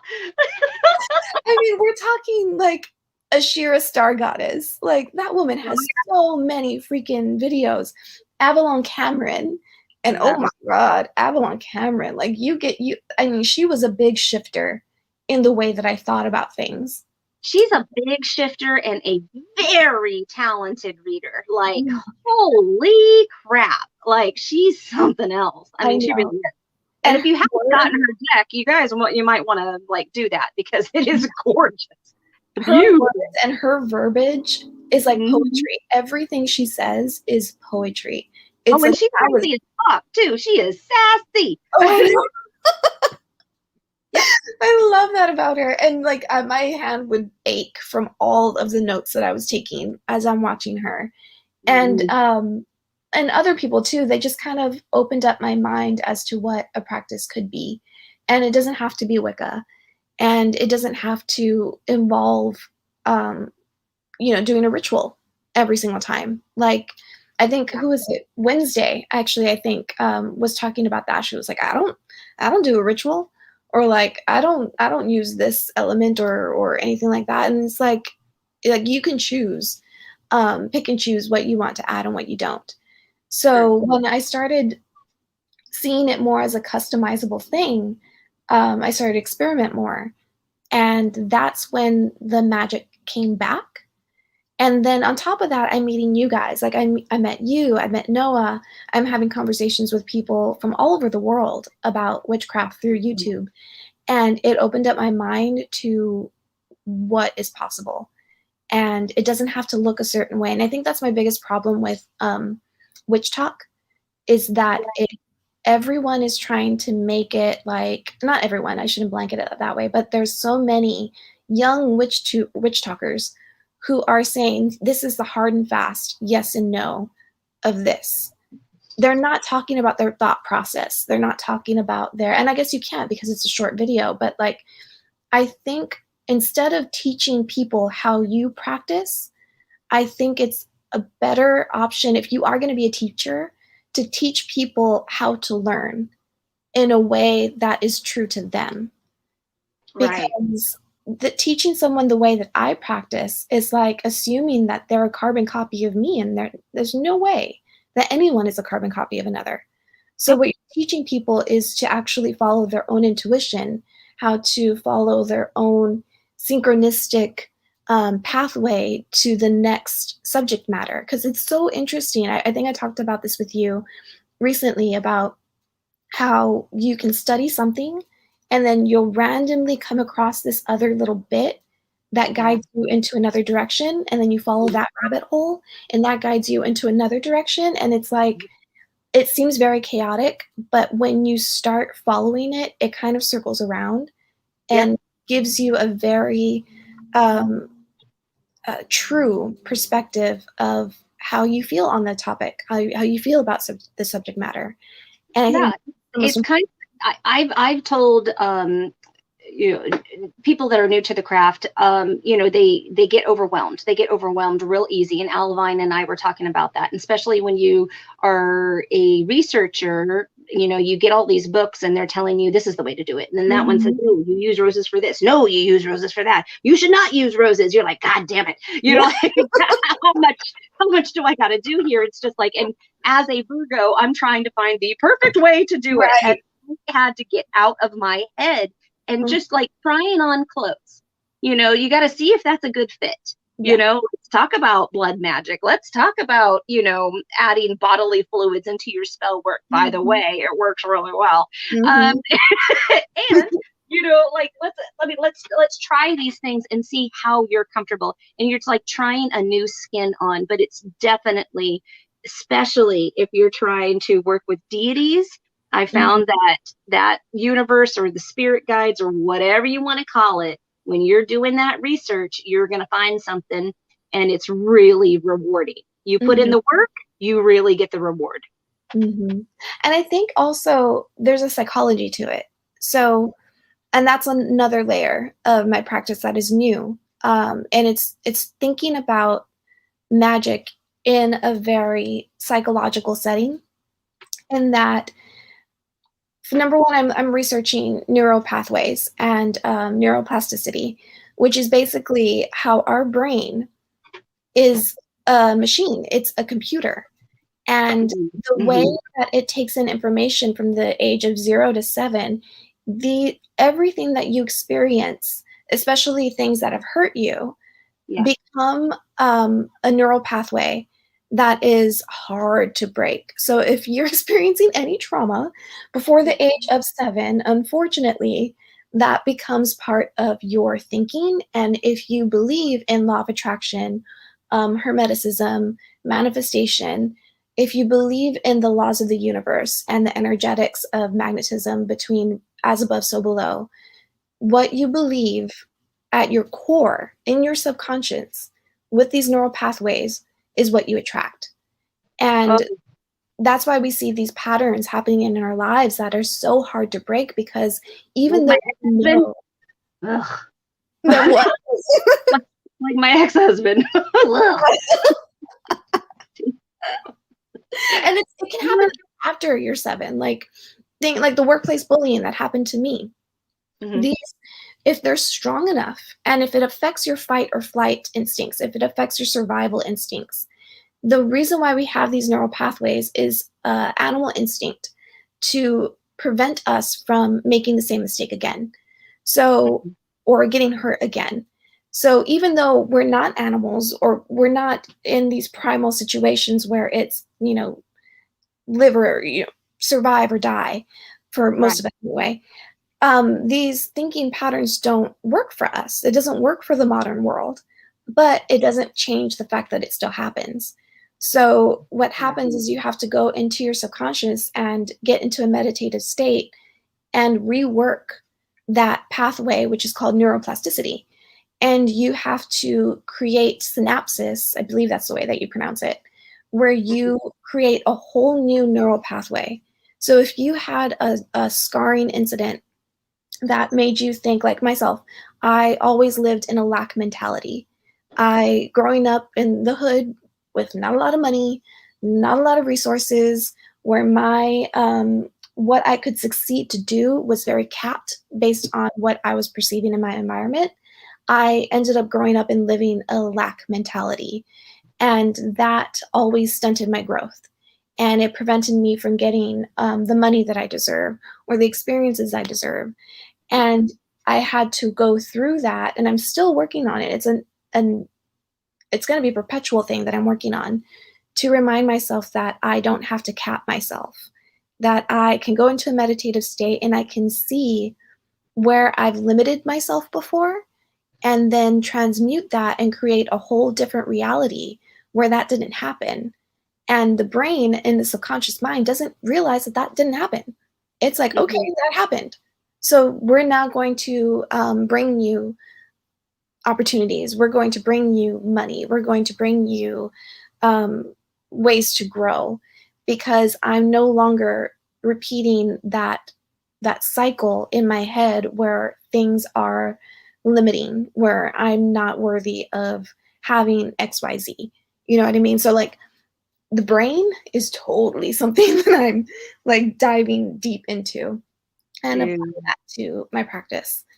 And it's a pain in the butt, but it's been the most rewarding for me. that's Um, amazing. I have to ask real quick, are you open to questions? yeah. Okay, all right. So if anybody has a question for Snow or myself, then you're welcome to put that in the chat in bold letters, and that way I can see the difference, and I can put it up on the screen. I am over here in my journal for my counseling because I have a counseling session tomorrow, and I have written down neural pathways, fighting your instincts, astrology, and enneagrams. Is this just the way I am? And the way I'm wired? Like, why am I having such a hard time letting go of certain things? I Like, tell you, once you follow that rabbit hole of the way the brain works and the psychology, it's insane. Like my favorite podcast is To Be Magnetic. It's a manifestation podcast, but it doesn't focus on the traditional LOA, law of attraction. Just think about it and it will come. Like that is a very one-sided um, view of what law of attraction actually is. It's a very marketable aspect of what law of attraction is, but it's because you not. don't have to apply any work to it. You know, Yeah. she's like, just believe. Yeah. Mhm. You need to process your shadows in order to actually have manifestation and law of attraction work for you. And if you're not ready to do that, you're just going to continue to call in more of the same what you've been experiencing. So they talk about that a lot in To Be Magnetic podcast. I think her name is Lacey Phillips. She's a really good one to follow for that. So like that's one aspect of my practice. I actually break my practice down into threes. So it's called the roots, the bones, and the crossroads. So the roots is my history, my heritage, my lineage of curanderismo, Mexican folk magic as a whole, things like that, things that are that I want to dive more into, um, Mm-hmm. especially like the element of adding Catholicism into my practice, which has been a big hang up for me, but Yeah. it's part of my lineage, and I'm talking to my grandma more about it, and she told me, get a Bible. So I'm working with the Bible in a way that feels authentic to me. So Ooh. yeah, Ooh.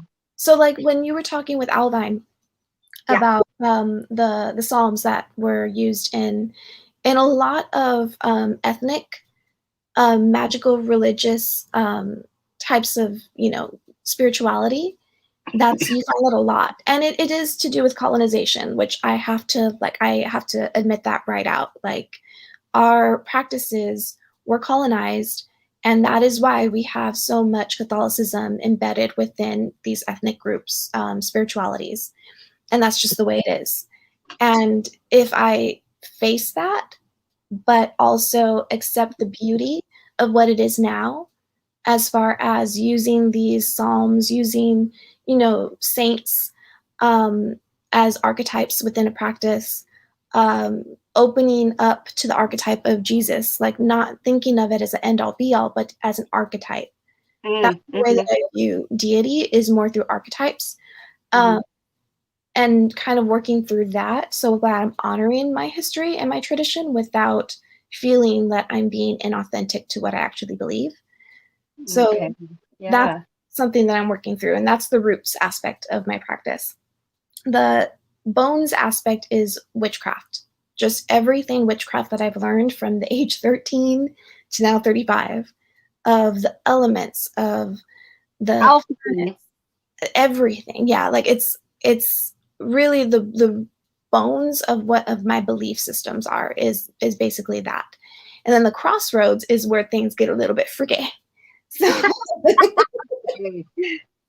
so like going into more like, we talk about like aliens and, star seeds and the liminal and just, you know, and going beyond spirit work, going more into like alchemy and Hermeticism and all of that stuff. Like that is where I'm going to experiment with the crossroads. So like those, when I categorize things like that, like as my Virgo moon wants to do, uh, Mm-hmm. it's easier for me to blend them into a practice that is sustainable and where I'm continuing to grow. So, oh, and synchronicities. Oh my God. I Oh, love. I know. Oh, I know. Like I got all caught up in that and in alchemy with all that Hellier business. Yes. Yeah. And you know that part where he says, it's the last one of the last episodes where they were like, no, this is something new. This isn't like old magic. This is new. When they are talking about that, I was like, oh, like why not? Yeah. There's so much. Like I know the concept of nothing's new, but I think in the way that you can apply things differently, put them together, um, I think there is a possibility to have new. And like alien conversations, I think is a thing that could happen. And we're seeing more and more proof every day that they're out there. So I know it's dangerous. I get it. But Yep. spirit work is dangerous. Like Yep. magic can be dangerous.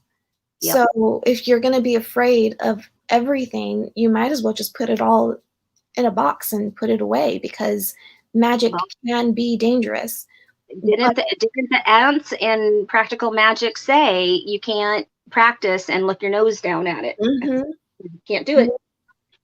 So it's like that's a whole nother like avenue of witchcraft that I think maybe it has already been explored. I just haven't even found it yet.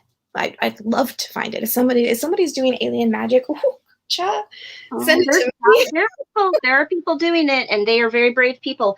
Yeah. I will say that I have just recently come across my next sale has a lot of rough stones that I will be doing, so non processed Mhm. types, mainly just raw chunks, because there's a lot of people that like to do grid work and Reiki and other things, or spell work with raw stones. Yeah. There's something about it. I mean, it's raw, right? It's raw. Mhm.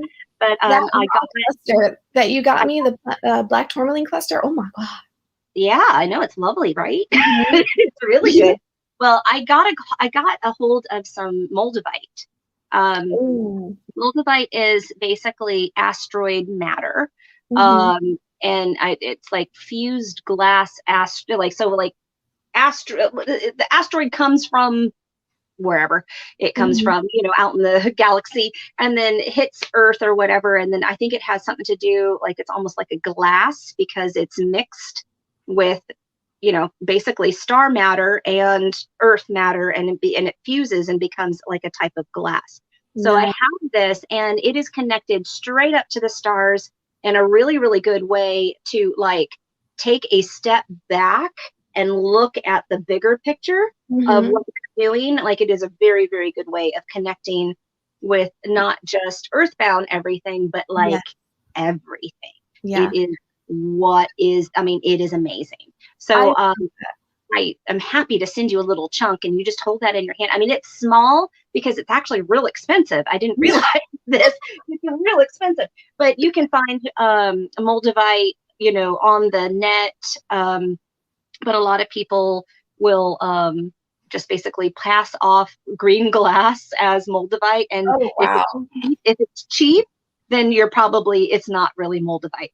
Yeah. But they can ground it up and actually apply it to incenses. I don't know how that works, but that's a thing. Oh, we got a question. But yeah, moldavite, that's a thing.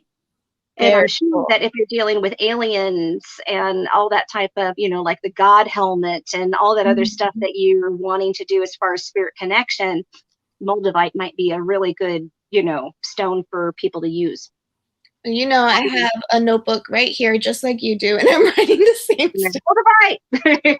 Moldavite! Jennifer Okay. Knighton, what books helped you on your path? Um, well, the first one was the OG, the Scott Cunningham Wicca Guide for a Solitary Practitioner. That was a big one for me. Other than that, really what has helped me more on my path has been, YouTube podcasts, research, like science books, things like that. I'm trying to think of any big one. When I was working with goddess energy back when I was in my early 20s, I forget the name of it, but there was a couple of goddess books uh, that just went through the various goddesses of the world. Oh And yeah. Miss Monarch M is actually doing a 365 whole thing of the 365 Goddess book, and on her Instagram and her Facebook page, she has done a daily read of every freaking goddess. It's so amazing. So please, people, follow her on Instagram and tap into this, because she's actually rounding out. Like, she's almost done. oh man. I know. I asked her, I'm like, are you gonna like start from the beginning? Right. Just rework it. Yeah, seriously. I think like those types of books where tapping into goddess energy and seeing goddess or divine femininity from different lenses from across the world have been really eye-opening for me, especially because I view deity as archetypes, and so I see them as a reflection of our mental landscape. So the way that I view, like, let's say something that we've had in common is Bast and Sekhmet. So, yep, those are our kitties. and oh my God, you can totally tell too. Like, we are cat women. It's insane. Yeah. Whenever there's a cat, we're drawn to them. They're drawn to us. We have been out, I don't know what, but I'm going to say like 2-3 times just eating, you and I, having drinks or whatever. And sure enough, there was like some random cat. This happened in when we were about to hit the cruise, when we were about to jump on the cruise the night before. That happened. A cat at our table, and then also at like Cheesecake Factory when we're having the martini. There's the cat. We're like, what is up with us? Like, for sure. And it's funny because I see that as like we totally have the cat energy, which could go into starseed realm, but that's a whole nother thing. But like the archetype of cat goddesses, I think is really strong. And I think it's a reflection of my own psychology, in that cat energies tend to be very independent and, elusive and just kind of like, no, you're going to come to me, kind of a type of mentality. So I see these different versions of deity as a reflection of my own psychology, and that's the way that I apply them into my practice.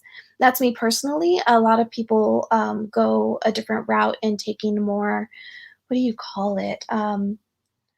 Literal relationship, which I adore. I think it's beautiful.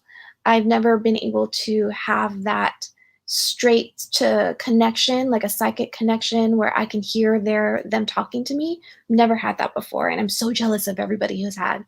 But it's okay. That's just not my experience now or yet or whatever. But well, I've told you this before. Like sometimes sometimes it's not great. Sometimes it's not great. Like, I know, we're going to go down to the Oregon coast to celebrate our anniversary here. And I know that I'm going to be leaving the safety of the bubble. Yeah, you got used to your bubble. I'm like, oh my God, here we go. It's like, and I know that I'm going to have to deal with it. So it's like, I am already charging my protective jewelry. I am already like, with the oils and everything. I'm like, here we go. Oh God. Okay, we've got another question real quick. Do you have suggestions for another year of readings? Ooh. Yeah, she's looking for something else to talk about, which I think is pretty dang brave. Pretty brave of you, Miss Monarch. The one thing that I've always wanted to get more into actually has been crystals. And there are a lot of crystal oracles out there that I think are really cool. And I've thought about it, like, because I have a ton of crystals. I just don't, I have my core 5 that I keep going back to. and Yeah. I haven't explored the rest of them. And Hmm. that's always something that I've wanted to try. And I thought, the Oracle would be a really cool way to go through them all. Or at least, a chunk of them, because there's so many crystals out there in the world. It's insane. Um, so that could be a thing, or like planetary associations, like working with the planets.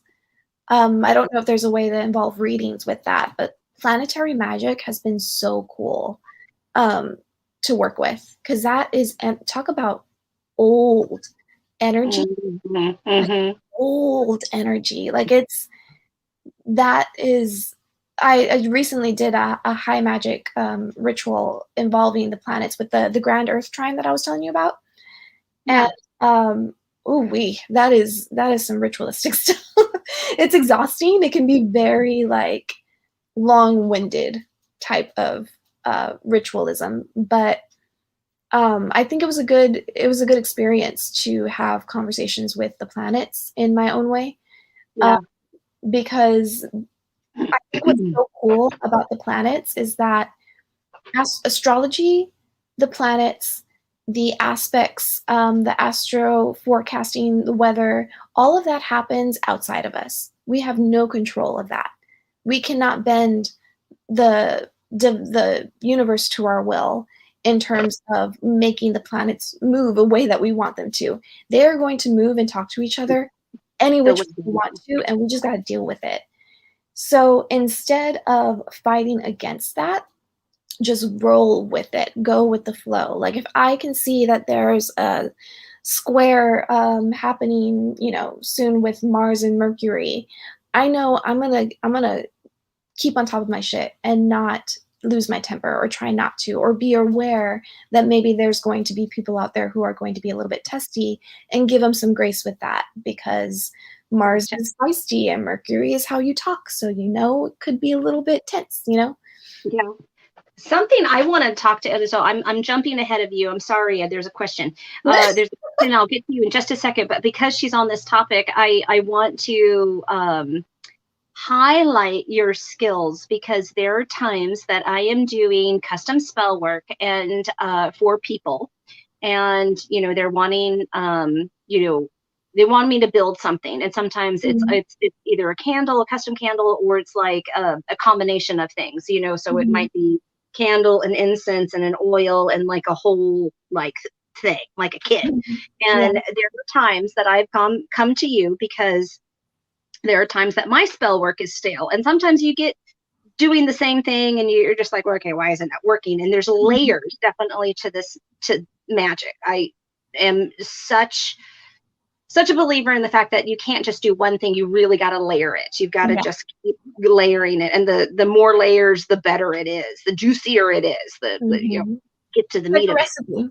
Exactly, exactly. Mhm. And I have come to you with, planetary placements. There's what do you call it? Astrological, I don't know, mapping. I don't know Mhm. what you call it, but I Astral come to you forecasting.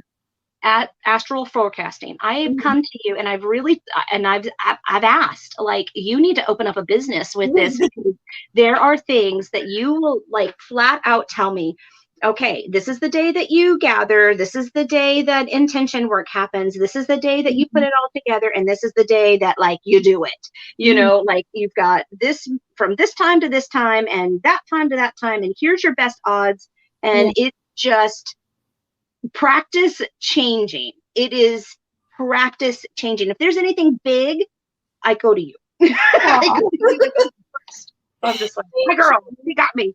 And I feel like I'm such a novice at it still. Like, and I always feel that way when it comes to, magic. I feel like I'm still a beginner, even, 20 years later, 20 plus years later. But yeah, that's a whole aspect. Like there's people out there that are so smart, and like I have like the beginner's version of that, and I can read, the date book. Do you have that planetary date book? Nope. Um, Oh, wait, I might. I don't know. I've got one that's on astrology that is so damn complicated that I'm just like, oh, look, I got this book, and I'm just going to put it right here on the shelf, because I am not that kind of smart. so complicated. It's insane. Like, It's real. If you thought using which herb for what, it was overwhelming. Like, dive into astrology. I mean, I believe in it. I totally, I add it into my practice. I totally get it. It's just, mhm. whoa, it is, whoa, it's a lot. I'm more of an, my name is Raven Flower. I I garden and I deal with herbs and crystals. That's what I do. Mhm. That's my shtick.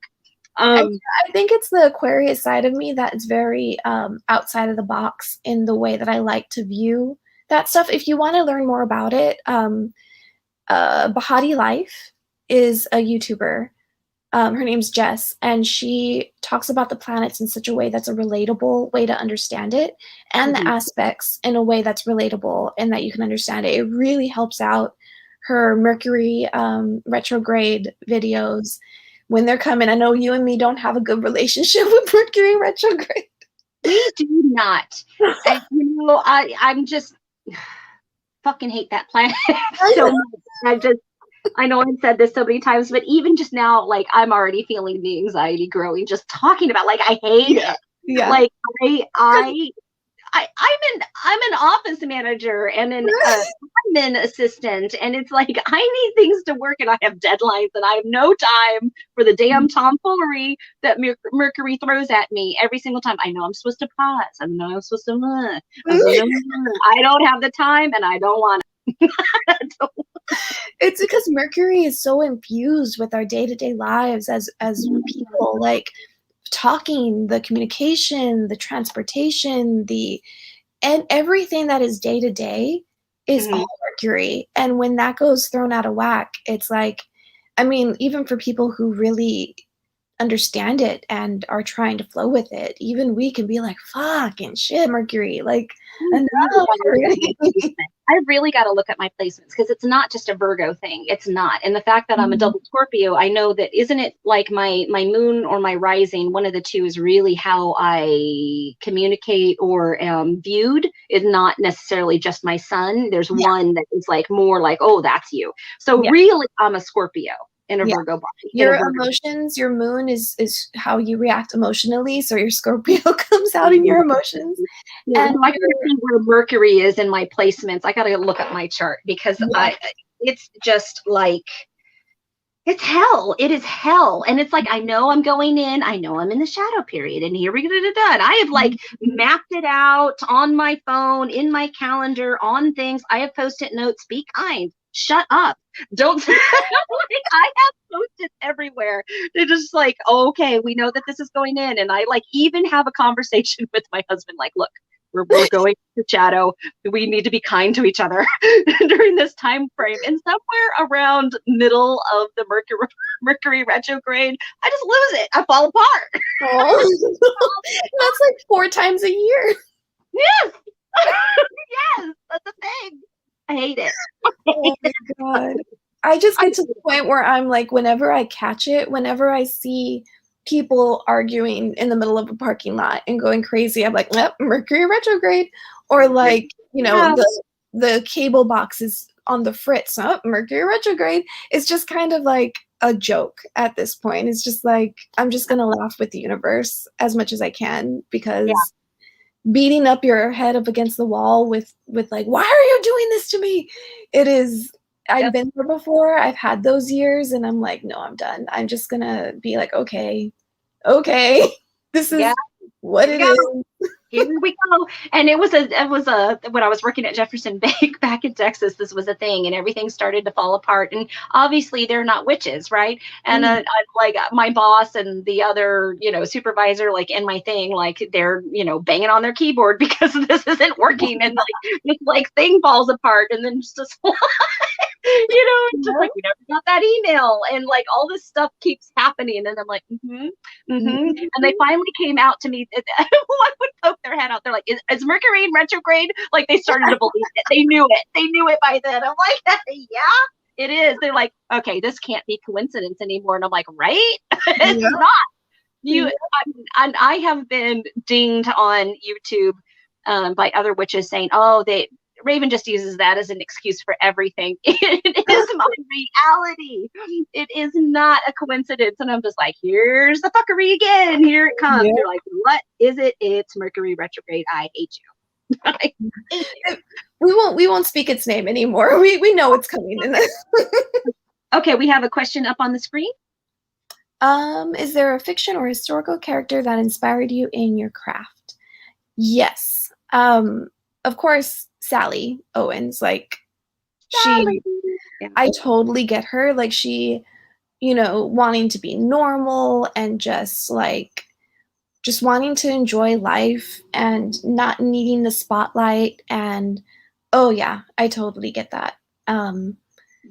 There's a book, Garden Spells. It's a fictional book.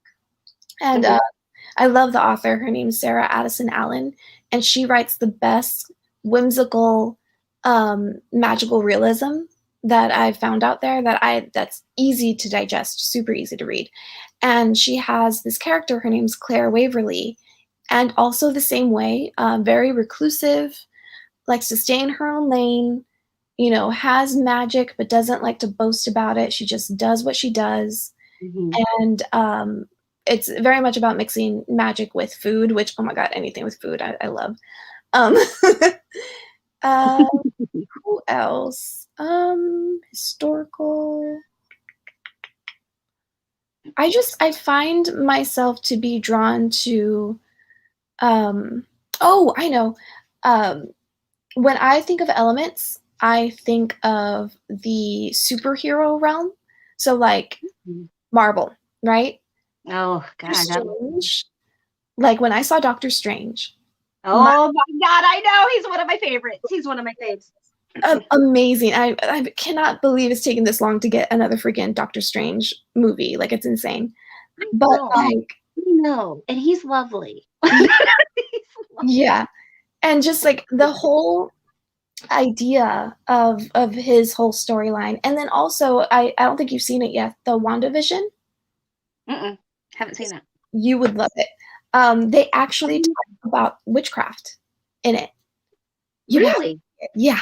Because they call her the Scarlet Witch, but they don't I don't think they ever called her the Scarlet Witch, but that's who she is. And they talk about like runes and chaos magic, and it's awesome. It's so awesome. Like the Marvel realm, like the Infinity Stones, like where they're talking about time and space and the mind and Thanos and all that. Yes. all of that totally speaks witchiness to me. Like there's a whole, and Homeboy did his research when it comes to you know magic. And if you don't even view it as magic, if you view it as energy, I think that's really cool when you're thinking about energy raising and the elements and just the different ways to access energy. I think looking at it from a superhero perspective is really, really cool. It is a really, really cool. And I do feel that there is a difference in, the Marvel universe versus the DC universe. The only DC stuff that I really, really like, and the fact that, Superman is now Henry Cavill, I'm down for that. How he's just delicious. It is so pretty. So pretty. Anyhow, is Wonder Woman, and Wonder Woman, tied to Diana, and that whole, goddess energy, and the Amazons and all that other stuff is the only one that I really get actual magic vibes from. But the rest of it is all Marvel all the time. And so many layers too. They just add layer. Like we were recently doing a binge of the Marvel movies, like from chronological order, not the release order. And I could have like a notebook filled with notes that I could apply to my practice. That would be a really cool series for someone to do, like applying Marvel philosophy to their practice and having some fun with that, experimenting with that. That would be really, really cool. That would be really cool. That would be really, really cool. Yeah, I agree with you on the practical magic portion. It is one of my favorite movies, and I do live on the island that it was filmed. That You is make the me thing. so jealous. Well, I took you around to them places. You've been to Sally Owen's shop. It is a bakery. No. I miss it. I want to go back. You want to go back? You're going to be back. We're going to be back. And Yeah. we're doing something in September or October as far as a next witchy meet and greet. I just decided, and I have to make an announcement soon. So that's happening. And we're going to go to Captain Whitby for dinner. No. Like, woo, I'm in. Do the whole thing. But I like Sally. I do like Sally. I understand her uncertainty and her pathway there, but I am all Aunt Fran. I am Aunt Fran. I am Aunt Fran. You have her vibes for sure. That bag that you brought to help me cleanse my apartment. My witchy kit. My travel witchy kit. That is aesthetic. Well, it's interesting that you say that because it's right here in front of me, and I just revamped it and restocked it because Alvine wants a video on it. So I was going to do that today and show my bag, my little witchy bag. Oh my gosh, that's funny. Yeah, I love that bag. But you definitely have her energy. I love me some Aunt Fran. She is it. Love her. And I love her in the books too. I love her as a younger person, and I love her as, she just is so cool. She's so cool. And I have that book. I just have yet to read it. I do everything on audio. I have it. I have, let's see, I do physically have the books because I like to, obviously the power goes out here a lot. So, but I listen, I like to hear the story. So I'm a multitasker. So while I'm working on something, I want to listen to something in the background. And so I have all three of the books on audio, and I listen to it on Audible. And if nobody has Audible, the first book is for free, FYI. So you're welcome to create an account and get on there. But it's different from the movie. It's totally different. And I wish that they would do. The second book is all about the ants growing up, and now I'm on the third book, which Fluff Bunny Dorothy gave me, and it is all about Maria. See, I didn't know there was a third book. I knew about the first book and the second book, but I didn't know about the third. What's that one called? There's one's Magic Lessons, and the other one is, I'm looking at it right here. What are we looking at? It's Rules of Magic or something like that?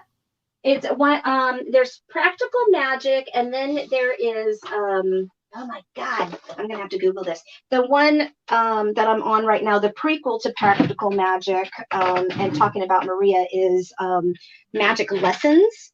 And then Google the other one, the Practical Magic books. Mm-hmm. Magic books. Look at me Googling. Googleizer. Yeah, it's the Rules of Magic, right? Rules of Magic. There you go. Okay, so Practical Magic, the Rules of Magic, and then there you go. Practical Magic, Rules of Magic, and Magic Lessons. So she's going, and then there's another one called The Red Garden, but I'm not sure that is tied with anything else. Oh, and Here on Earth. Boy, Alice Hoffman, she busy. She doing stuff. She busy. I'm like, woo, you Google that. Damn. I like when authors keep pumping out the books. I love Sarah Addison Allen. I'm addicted to her, but she takes hiatus. I think her last book came out maybe, was it 10 years ago maybe? Really? I know she's writing on one now, but I'm like, come on, girl. You gotta give me something. Here is Siri, Lunar Tides and Butterflies. I'm going to look up your channel. I'll look up your channel. That sounds interesting. What aspects of your path did or do you find the hardest? This is a good question. That's a really good question because there's a lot.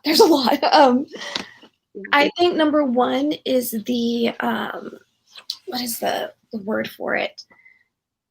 It's a complex where you don't know that you're doing it the right way. You know what I mean? There's a name for it.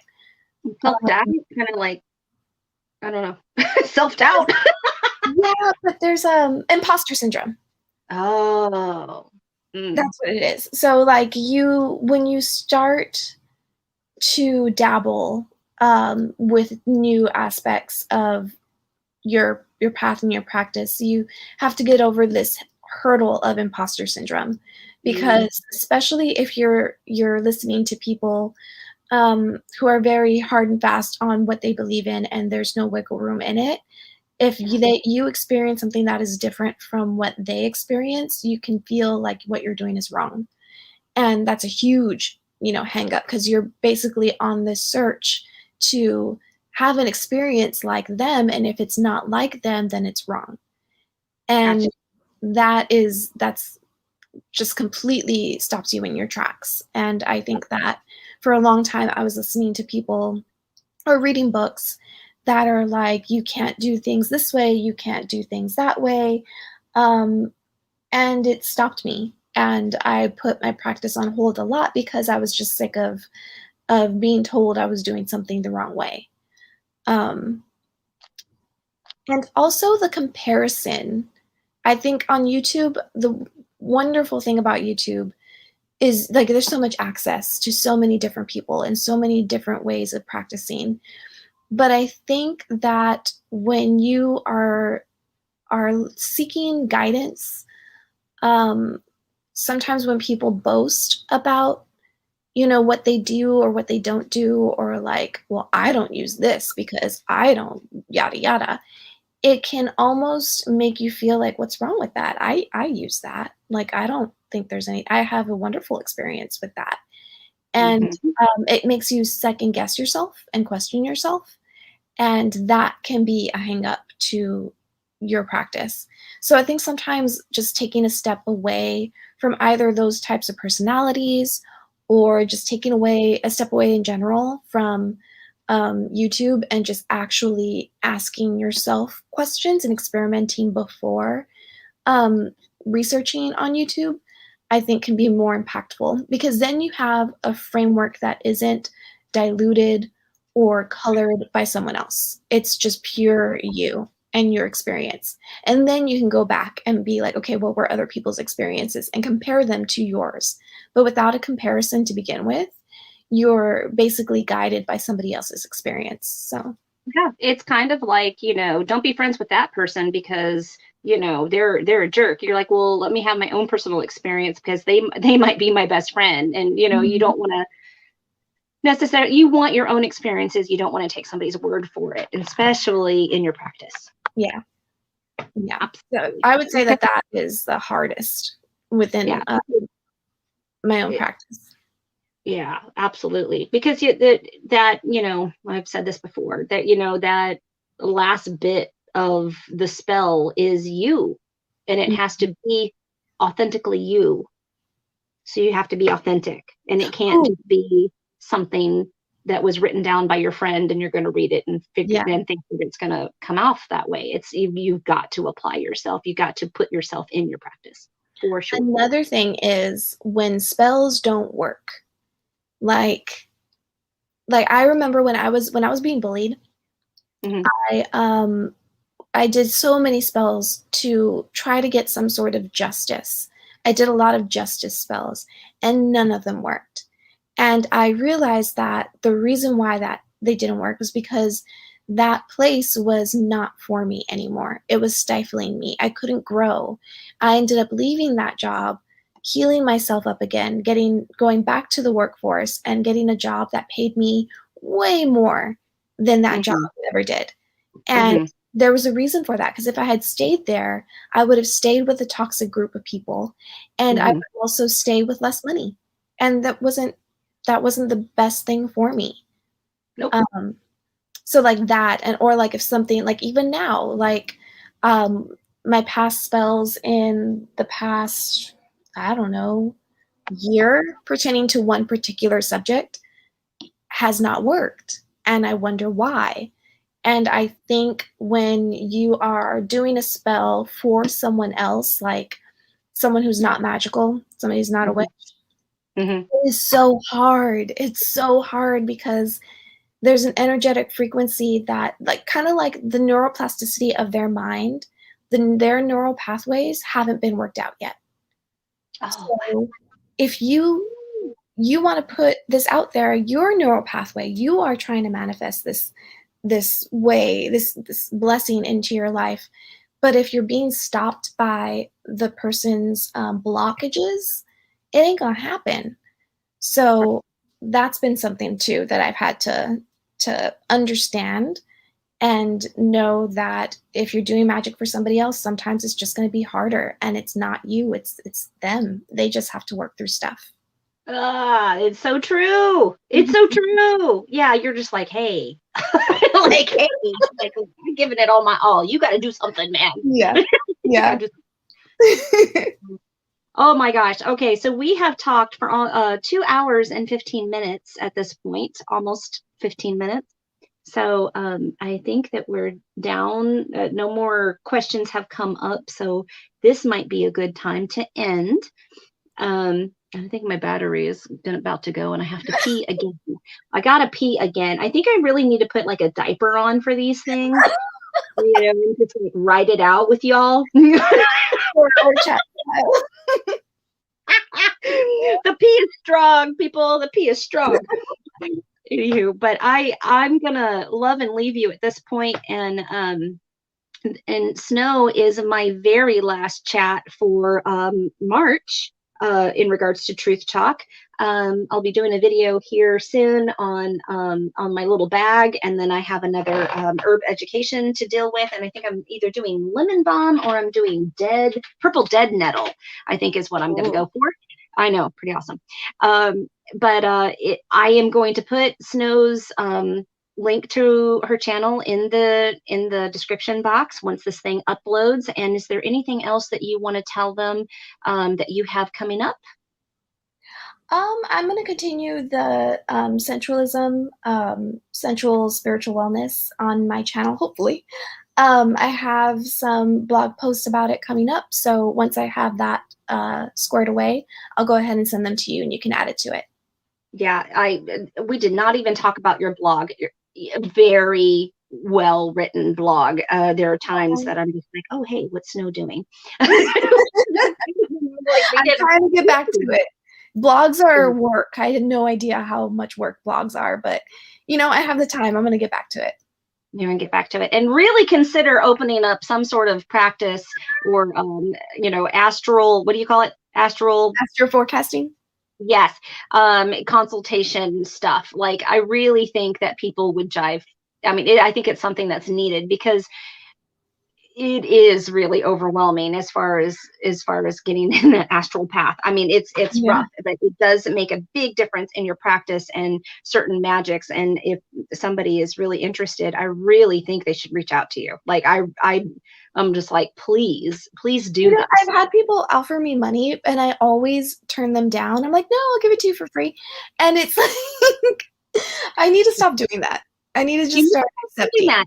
I made you take my money. I'm just like, you're taking it because you're going through hard times too, and you put all of your energy and all of your time into it, and it's a very much needed.